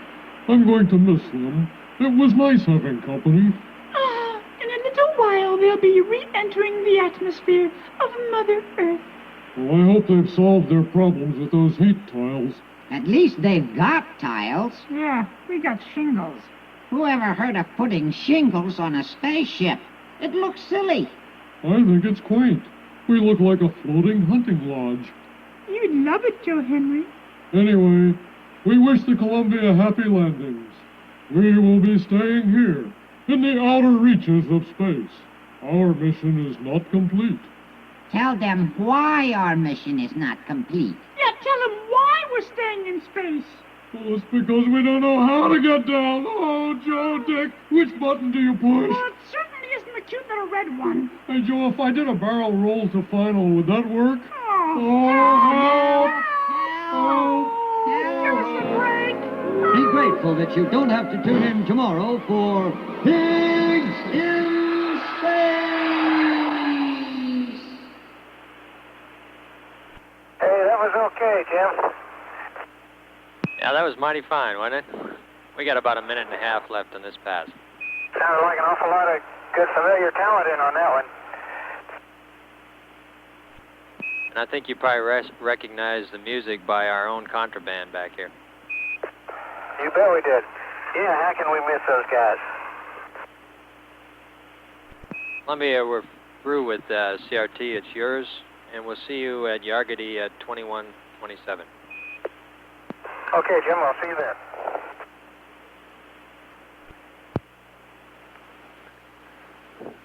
Shuttle Control, Houston, 1 day, 21 hours, mission elapsed time. Crew entertained this morning by a special skit performed by the Muppets for their benefit, and a rendition of Columbia Gem of the Ocean by the Flight Operations Directorate Contraband.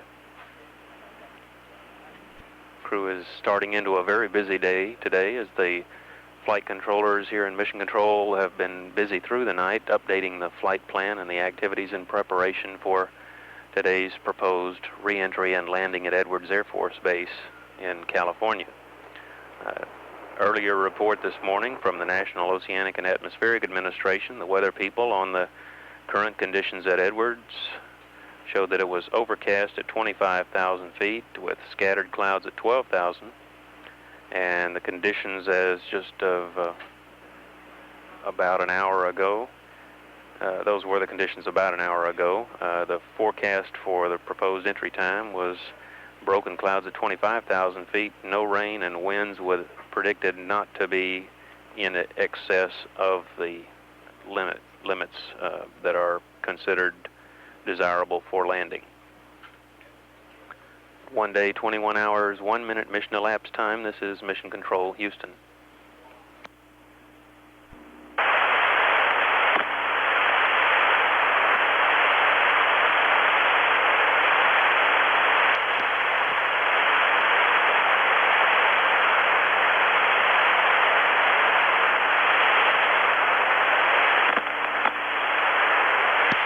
Mission Control, Houston.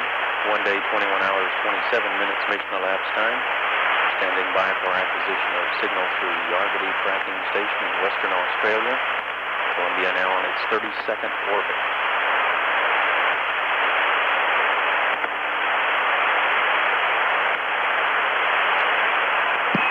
Columbia, Houston, we're with you through Yargady for 8 minutes. Okay, Houston, read you loud and clear, Jim. Roger, and if you could give me a short count, we can adjust the squelch on the ground and it'll help us out a little bit. Okay, coming with a short count. 1, 2, 3, 4, 5, 4, 3, 2, 1. Columbia out.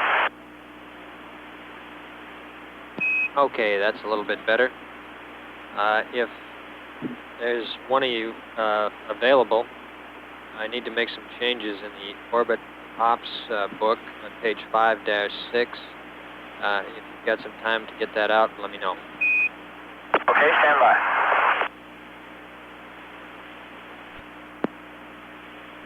Okay, Jim, we got the orbit ops checklist, and say again the page. Roger, that's page 5-6, heater reconfig.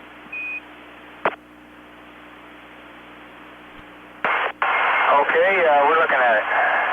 Okay, to optimize the heater configuration for power considerations, we're going to ask you to reconfigure the heaters to the opposite heaters. That's go to the B heater configuration with the following exceptions. And if you're ready to copy, I'll give those exceptions to you. Okay, go ahead. Okay, the exceptions to the B config are for L2, the flash evap feedline heater AB supply, parentheses 2, we'd like that 1. On A12, the APU heater gas generator slash fuel pump 3 to A auto. The APU heater lube oil line, parentheses 3 to A auto. And the tank fuel line water system 2 Bravo to auto. Also on A12, the hydraulic heater fuselage, aft fuselage A to off, B to auto. Okay, Jim, and the last one that you read there is the way that it is printed on page 5-6. Okay, pressing on A14. The RCS slash Ohms heater left pod, B auto, and the RCS Ohms heater right pod to B auto, and that's it. Okay, we got him, Jim, thank you. Jim, PLT. Go ahead, PLT. Okay, help me out. I was not looking at this aft panel when you read me that last one. On the RCS cross-feed lines, give me the ones, the left and right, that you want to Bravo Auto. Roger, those are the left and right pods to B auto. Okay, Jim, I got it. Thanks a lot. Okay.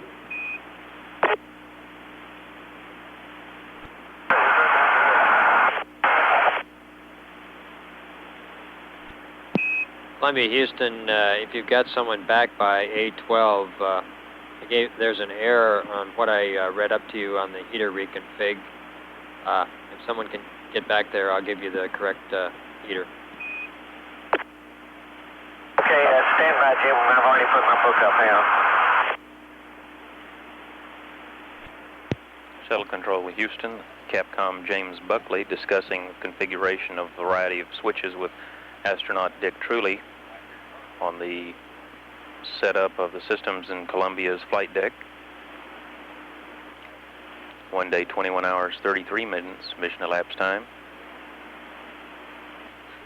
Currently in contact with Columbia over Yargity, Australia. Okay, Jim, go ahead on A12.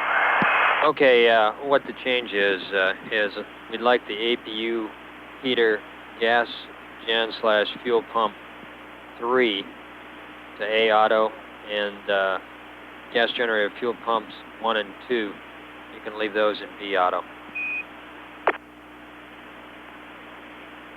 Okay, I understand. You want the gas generator fuel pump 3 to A auto and 1 and 2 to B auto, is that firm? Yes, sir, that is correct. Okay, and also for the lube oil line, we'd like that same configuration. Jim, I'm afraid you cut out on that one. Could you say that last transmission again? Roger, the APU heater for the lube oil line, we'd like 3 to A auto and 1 and 2 to B auto. Okay, understand. Okay, we'll see you at Aurora at 2136.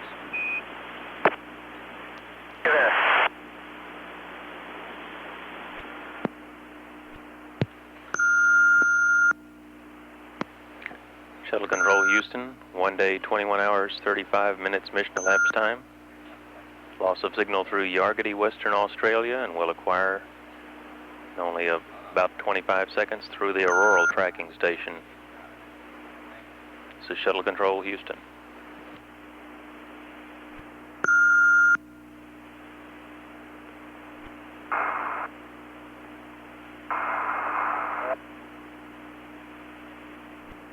Houston, PLT.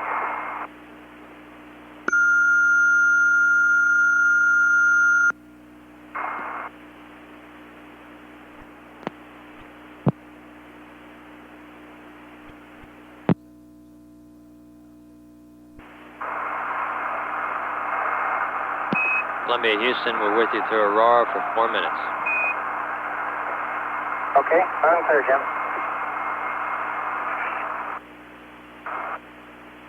And Houston PLT, how are you reading me? Okay, I'm reading you loud and clear. Okay, thank you.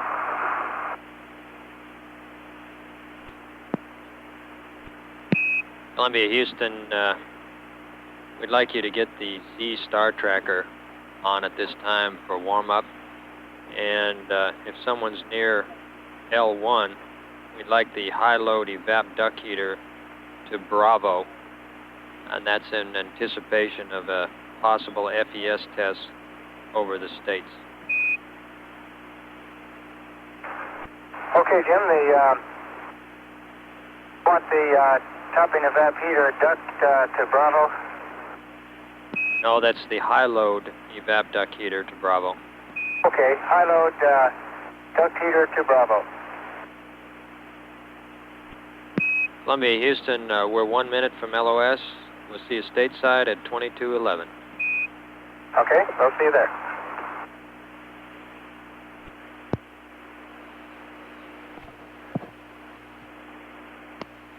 Mission Control Houston, 1 day, Columbia, 21 Houston, hours. going over the hill, we'd like you to select DAP A for the maneuver. Okay, Jim.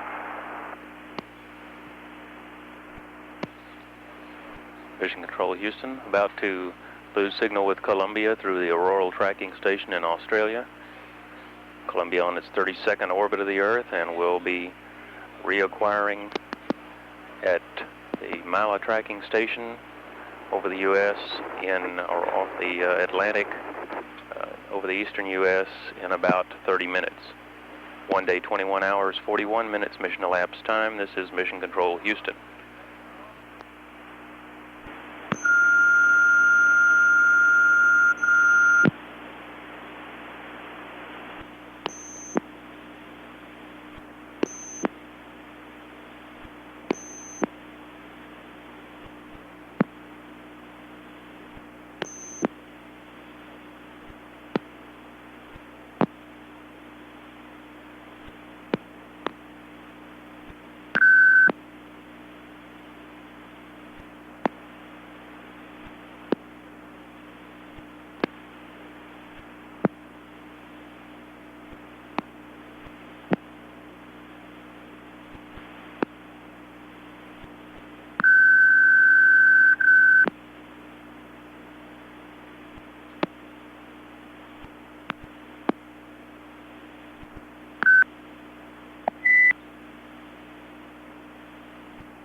Mission Control, Houston. Now having contact here momentarily with Columbia through the Mila tracking station. 1 day, 22 hours, 11 minutes mission elapsed time. This is Mission Control, Houston. Columbia, Houston, we're with you for 11.5 minutes through the States. Roger, Jim. Hello. And when we get a chance, Joe and I got a couple questions for you. Okay, go ahead. Okay, on that power down for the loss of one fuel cell, it says to go through Group 1 to maintain KW less than 16, and the KW when I looked at it was varying between about 14.6 and 15.1. So far I haven't done anything. Also, Joe and I in our bookkeeping cannot at the moment find message 22 Echo, and so if you could just tell us what that is or resend it, we'd appreciate it. Okay, we'll sure do that. And the fuel cell purge has been done. Joe, I think, has done the IMU alignment, and he's got the data for you. Okay. Jim, how long is this pass here? We got 10.5 minutes yet. Okay, you want the IMU data now? Yeah, go ahead, Joe. Okay, minus Y was 21, minus Z 17, angle error 0.01. For IMU 1, X minus 0.04, Y plus 0.00, Z plus 0.11. For IMU 2, X minus 0.20, Y plus 0.09, and Z minus 0.00. For IMU 3, minus X is minus 0.02, Y plus 0.10, and Z minus 0.09. Execute time was 1 plus 2, 1 plus 5, 5 plus 00. We are in attitude, and DAP is BR Vernier. Okay, we copy all that. And Jim, I did a threshold verification check on both those stars, and it acquired a threshold of 3 for both 21 and 17 in the minus Y and minus Z respectively. Okay, real fine, we got that. Okay, and if you've got nothing else, I'd like to give you a little overview of what this flashy VAP test is going to be. Okay, you bet. Okay, the intention of the test is to just see what we have for controllers primary A, primary B, and secondary. And what we're going to do is we're going to bypass the radiators, and then we're going to, when the temperature gets greater than 60, we'll turn on primary A. If it looks like it controls less than 60, we'll switch over to secondary. If it works, we'll stay on that for about 5 minutes. Then we'll go over to primary B, and we'll see if that works. And if it works, we'll stay on that for about 10 minutes, and then we'll go back to rad flow. That's kind of an overview, and I've got a detailed procedure that we can go through if someone is ready to copy it. Yeah, I'm ready to copy it, Jim. Go ahead. Okay, on R12L, we'd like you to check supply water crossover valve open with the talkback open. That's so we can use the water from tanks C, D, and F. On L1, check flash evap controller primary A off, primary B off, and secondary off, and check that you've got A supply.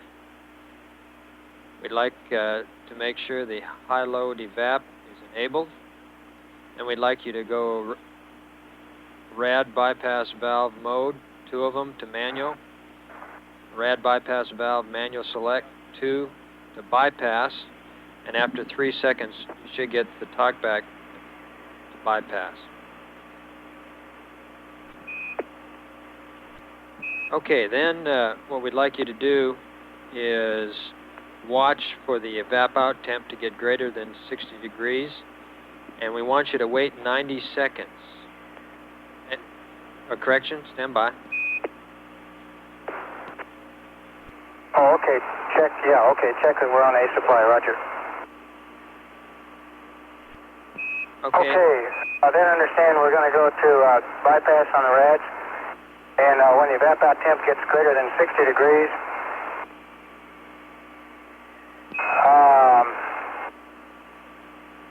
guess I want you to help me out on this. You want to turn rad controller loop 2 off.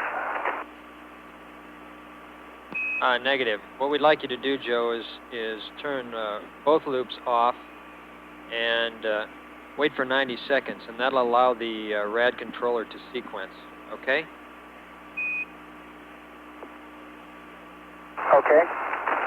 Both loops off and wait 90 seconds, roger. Okay, Joe, we want to make sure that what we're trying to do there is to get the rad controllers off. We need to wait for 90 seconds there to make sure that we get the rad controller to sequence properly before we go to primary A. And we also want to make sure that the temperature is greater than 60 degrees so that primary A will kick on and we can see it. Okay, I think I understand, Jim, and if you're ready to start it, we can start it right now and you can watch. Okay, we can go ahead and start it on up to that point at this time, and then we can go through the rest of it.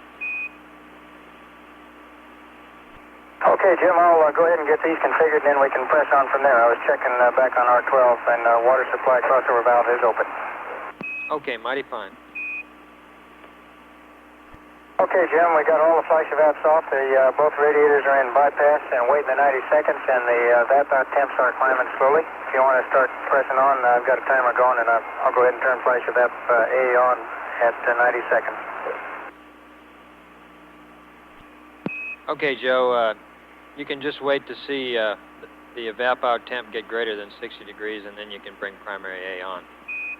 Yeah, okay, you betcha. We're showing about 47 now. Okay, now, Joe, if primary A shuts down, we'd like you to take primary A off and go to the secondary controller. And we'll just stay there for about 5 minutes. And we'll see you at Madrid. Okay, mighty fine. And we'd like primary A on at this time. You bet, it's on, Jim. And Columbia, we're about a minute from LOS. If primary A doesn't shut down, if it does shut down, we'd like you to go to secondary and leave it on secondary when we get to Madrid. If primary A seems to control properly, just leave it on primary A and we'll see you there in that configuration at Madrid. Okay, thank you, Jim, we sure will.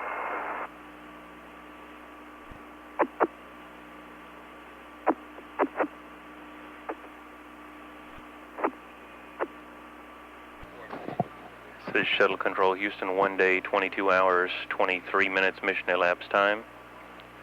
Had loss of signal through the Mila tracking station, and we'll pick up in a few moments at the Madrid, Spain station.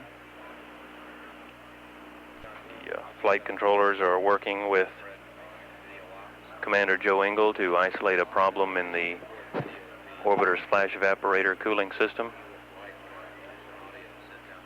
And pilot Richard Truly reported earlier that they had completed a fuel cell purge. At 1 day, 22 hours, 24 minutes mission elapsed time, this is Shuttle Control Houston.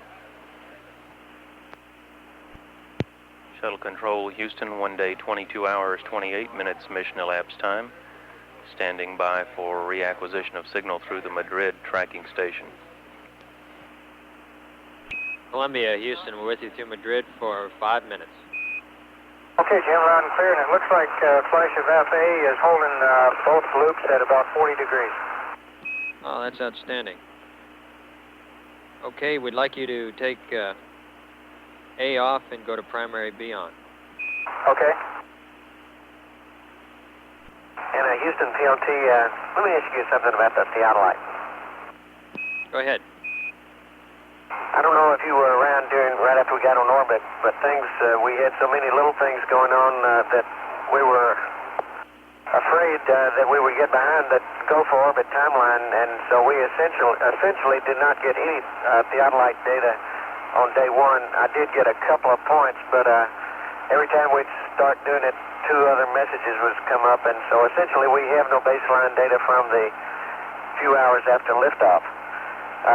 With this fact, do you want me to go ahead and try to get the theodolite measurements that we're supposed to get in the PDP or not? And I don't need an answer right this second. Okay, we'll get it for you a little later. Okay. Columbia, Houston, it looks like primary B is working. What we'd like you to do is let primary B control for about 2 minutes after LOS. Then we'd like you to go to secondary and let it try to control for about 5 minutes. If it doesn't maintain less than 62 degrees or after 5 minutes, we'd like you to return to rad flow, and the configuration we'd like you to wind up in is the rad bypass valve mode 2 to auto. That's both loops. And the rad bypass control loop to B auto. And then get the high-low duct heater off. Okay, Jim, I understand you want to try the secondary and see if it will control, and if it does, leave it there until the next AOS. If not, we'll go back to rad flow. Negative. Try secondary for 5 minutes is all, Joe, and then go back to rad flow. Okay, I understand. Thank you. And Joe, when you do go to secondary, if the temperature starts going up above 62 and it doesn't seem to control and keep it down below 62, then you can go to rad flow at that time and not worry about keeping it there for 5 minutes. Okay, Jim, thank you. Columbia, Houston, we're about 1 minute from LOS. iOS is next at 2246, and we have resent teleprinter message 22 Echo to you. Thank you, Jim.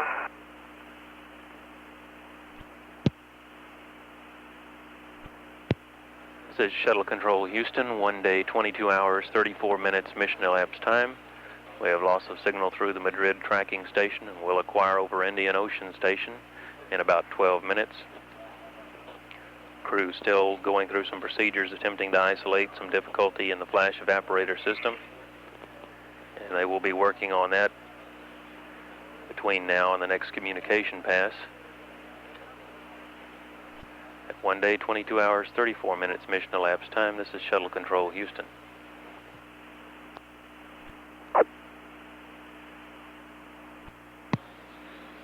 This is Shuttle Control at 1 day, 22 hours, 45 minutes mission elapsed time.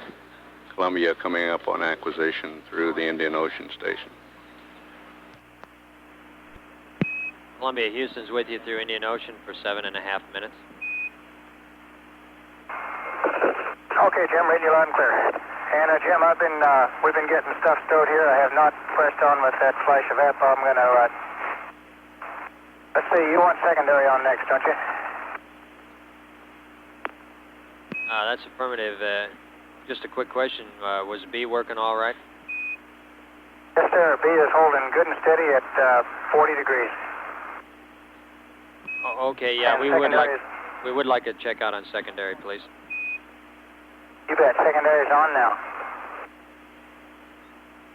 Columbia, Houston, if someone is close to panel 08, we've noticed a switch out of configuration. Okay, go ahead. Roger, it's the left ohms tank ISO A. We'd like it to open. Roger, Jim, I noticed that it isn't closed, and I'm not sure why. Okay, Dick, we think it might just have gotten bumped sometime prior to sleep. Okay. Okay, it's open now, and I guess you're right. I'm pretty sure that when I reconfigured after using the ohms that it was still in open. Roger that. Okay, and I've got a one-liner change to teleprinter message number 34. It's the first line of step 1. And all we're asking to do... Stand by a minute. Stand by a minute, Jim. Sure. Okay, Jim, why don't you just tell us what it's about and we'll accomplish it. Okay, all it is, Dick, is the first line reads we'd like some AVBA fans reconfigured at TIG -6 after pallet deactivation, and we'd like you to change that to TIG -4 after pallet deactivation. Okay, Jim, understand, and you want the AVBA fan reconfiguration at TIG -4? That is correct. Okay, and Jim, would you say again that message number, please? Roger, that was message 34, 34. Okay, 34, thank you. Columbia, Houston, we're through with the flash evap controller checkout, so we'd like to return to rad flow at this time. And we'd like you to take the rad bypass valves to auto, the rad bypass controller loops to auto B, and to make sure you got the high-load duct heater off. Okay. The modes to auto, the controllers are auto B, and the high-load duct heater is coming off. And Jim, also, you want the flash evap controller, secondary controller off at this time, is that correct? Yes, sir. We take secondary off and take primary B back on, if you would, please. Okay. And we had one error, Joe. We'd like to ask you to turn the high-load duct heater back on until we get to Aurora. Okay, high-load duct heater is back on Bravo. Roger that. We're about 35 seconds to LOS. Yargety's next at 2301. That's it for the bronze team. We sure enjoyed working with you. It's been a real pleasure. And we'll see you back here on the ground. Okay, Jim. Nice working with you. Thanks a lot for all the help. And that was just a super show on that FES checkout. That really helped us a lot, Joe. Okay, mighty fine. One more quick question, Jim. You want the high-load evap enable left in enable or to off?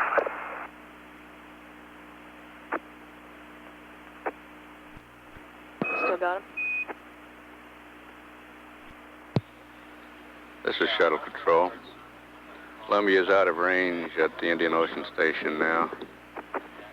Coming up next at Yargety, Australia in 7.5 minutes. The Crimson team of flight controllers preparing to relieve the Bronze team. Crimson team flight directors are Don Putty and Harold Drawn. Capcoms on the oncoming Crimson team, Rick Hauk and Steve Nagel. We don't have an estimate yet on Braun's team flight director Chuck Lewis's change of shift briefing. It will be held in room 135 of the JSC News Center, and at an estimated time of 9 a.m. Central Standard Time. Change of shift briefing, 9 a.m. Central Standard Time, room 135, building 2, the JSC News Center. At 1 day, 22 hours, 55 minutes, mission elapsed time. This is Shuttle Control, Houston.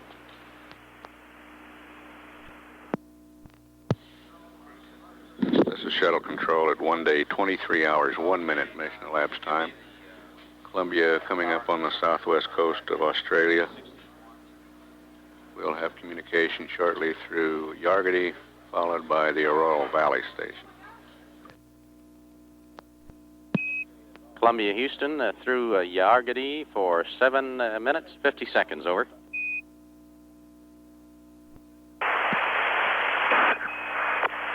Columbia, Houston, through Yargady for 7 minutes and 40 seconds, over. Hello, Houston. Caught the tail end of that. This is Columbia. You ready? Roger. We read you okay with a little bit of background noise. Okay, Rick, you're still cutting in and out a little bit, but we can hear you okay. And good morning. Good morning. Good morning. Number one, we'd like to give you a timer update for the Edwards deorbit. When you're ready? When you're ready.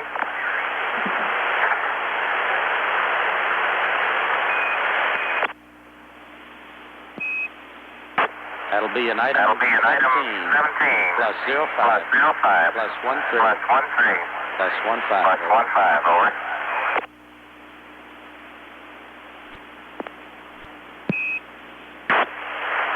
Columbia, Houston, we did not hear a response to that.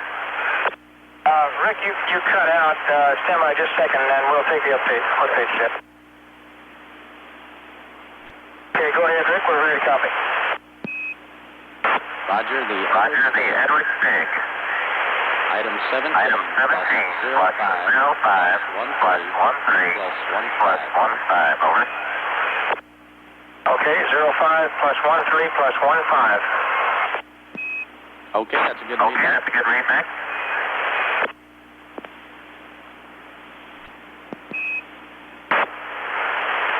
And we recognize that you're working real hard to stay on the timeline. We do have a few notes that we'd like to pass you, but none of them critical. If they aren't critical, let's save them. We've got about an 8-foot teleprinter message here and trying to get squared away. Okay, Richard. Okay, Richard.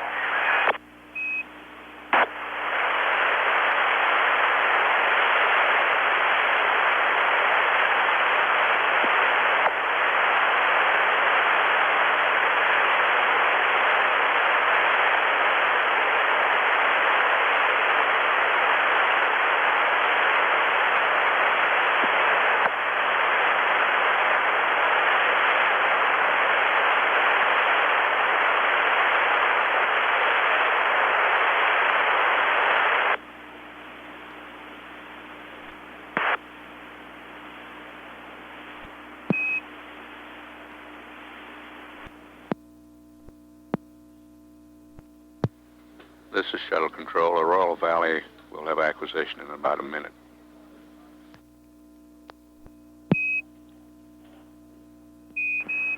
Columbia, Houston, through Aurora, 4.5 minutes, and we'll just be standing by. Okay, thank you, Rick. And we're deactivating the pallet now. Roger, we do have one note. If you're back on the, if you're back in the back of the bus on the RMS. Go ahead.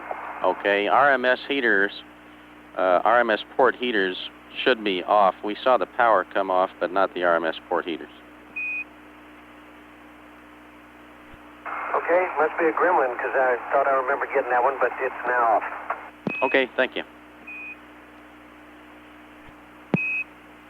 And Columbia, Houston, is there someone in the left seat now? Yes, sir, there sure is. Hey, Joe, after the flash evap test and we went back to rad flow, apparently we got an under-temp shutdown on loop 2. I wonder if you'd take the rad controller on loop 2 and cycle it to off and back to auto B. Okay. Okay, Rick, that's done, and I noticed that loop 2 did stay in bypass. Would you want me to take it to rad flow manually?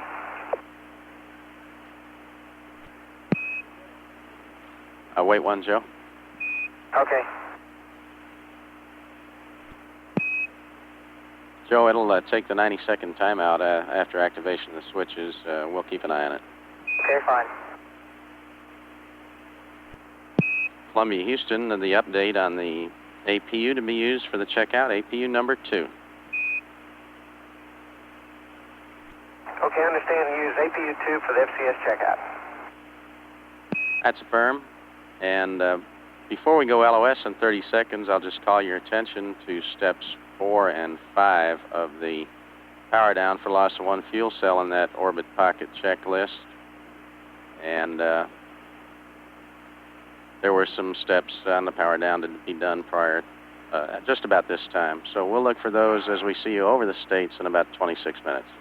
Okay, remind me, please, because I asked a question on the last shift whether or not we should do any power down or not, and I never got an answer, so we've ignored it.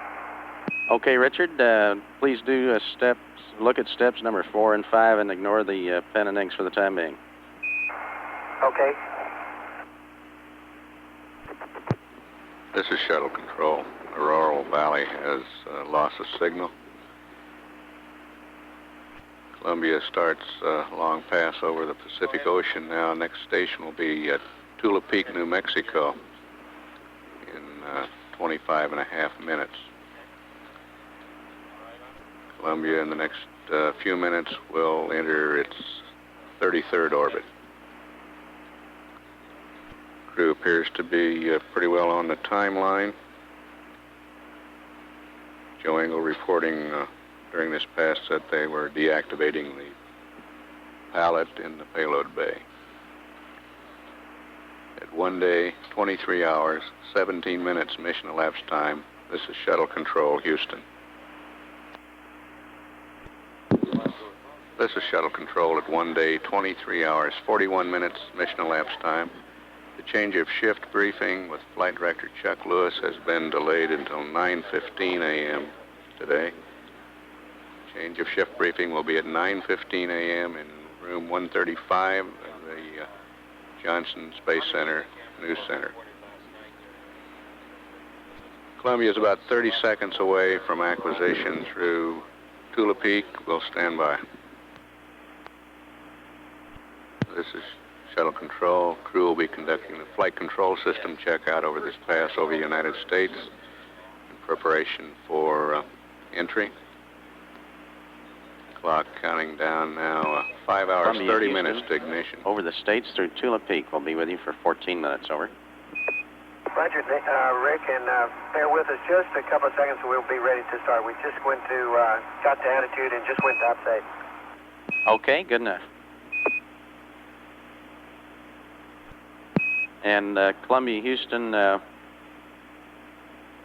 we do have a different tail sun attitude for you. We'll get with you in a bit, maybe on a message that you didn't get to. Okay, thank you, Rick. We'll stand by just a second.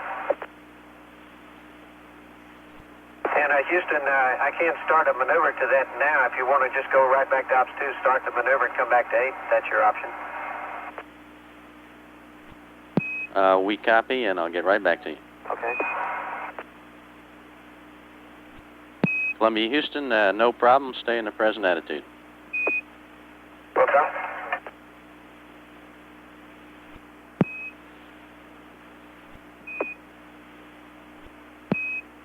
And Columbia, Houston on the right side there, Richard, if you could take in tank 1 of both the cryo O2 and H2, both sets of heaters in tank 1 off. I'm sorry, Rick. Say again, please. Roger. Cryo O2 and H2, tank 1, both sets of heaters off. To off, OFF? That's correct, OFF. Okay, thanks a lot. Okay, Houston, sorry for the delay, but I've now done the pre-start and I'm ready to crank APU number 2 if you are. Okay, we're ready to do that, Richard. Go ahead. Okay. And Houston, we do not have any of the DFI recorders on at this point. Did we miss a step, or is this the proper configuration? We copy. Get right back to you. Roger, Richard, bring the DFI wideband on to continuous record, please. Correction, PCM. Roger, PCM is continuous record, and I'm ready to start. Roger, we got static data right now. Okay, you want me to hold off? Go ahead. Houston PLT, do you want me to delay the start until you get your data back? Negative, Richard, you can go ahead. Okay, it's in work. Okay. We've got good data, and the APU looks good, Richard. Roger. Okay. And Houston PLT, we're just to the end of the negative stimulus check and wait on your go to shut down 9 p.m. Roger, your go for shutdown of the APU. Well, it's in work. Okay, Rick, we're heading on to page 3-12. We're following you.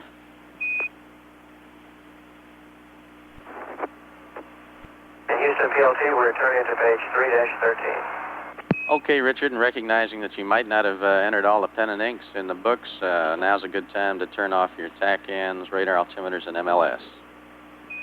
Okay, that's in work. Okay, that's accomplished. Roger. This is Shuttle Control. Flight Director Chuck Lewis is en route to the JSC News Center for his change of shift briefing. And Houston, we're moving on to page 3-14. Roger. And Columbia, Houston, we're 1 minute to LOS. We'll be picking you up next at Madrid in 6 minutes, and we see no pen and ink changes to pages 314, 315, 316, or 317. Over. Okay, thank you a lot, Rick. We'll see you next place. Roger.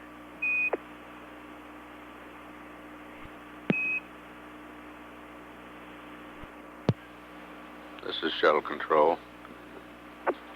Bermuda has loss of signal. Columbia's next acquisition will be through Madrid in 5 minutes. During this pass over the United States, astronauts Engel and Truly have been checking out Columbia's flight control system.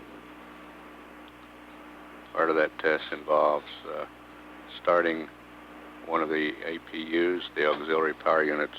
APU number 2 was started and ran for about 4 minutes without any problems. We're 5 hours, 14 minutes, and 36 seconds away from the deorbit maneuver. At 1 day, 23 hours, 58 minutes, mission elapsed time. This is Shuttle Control, Houston.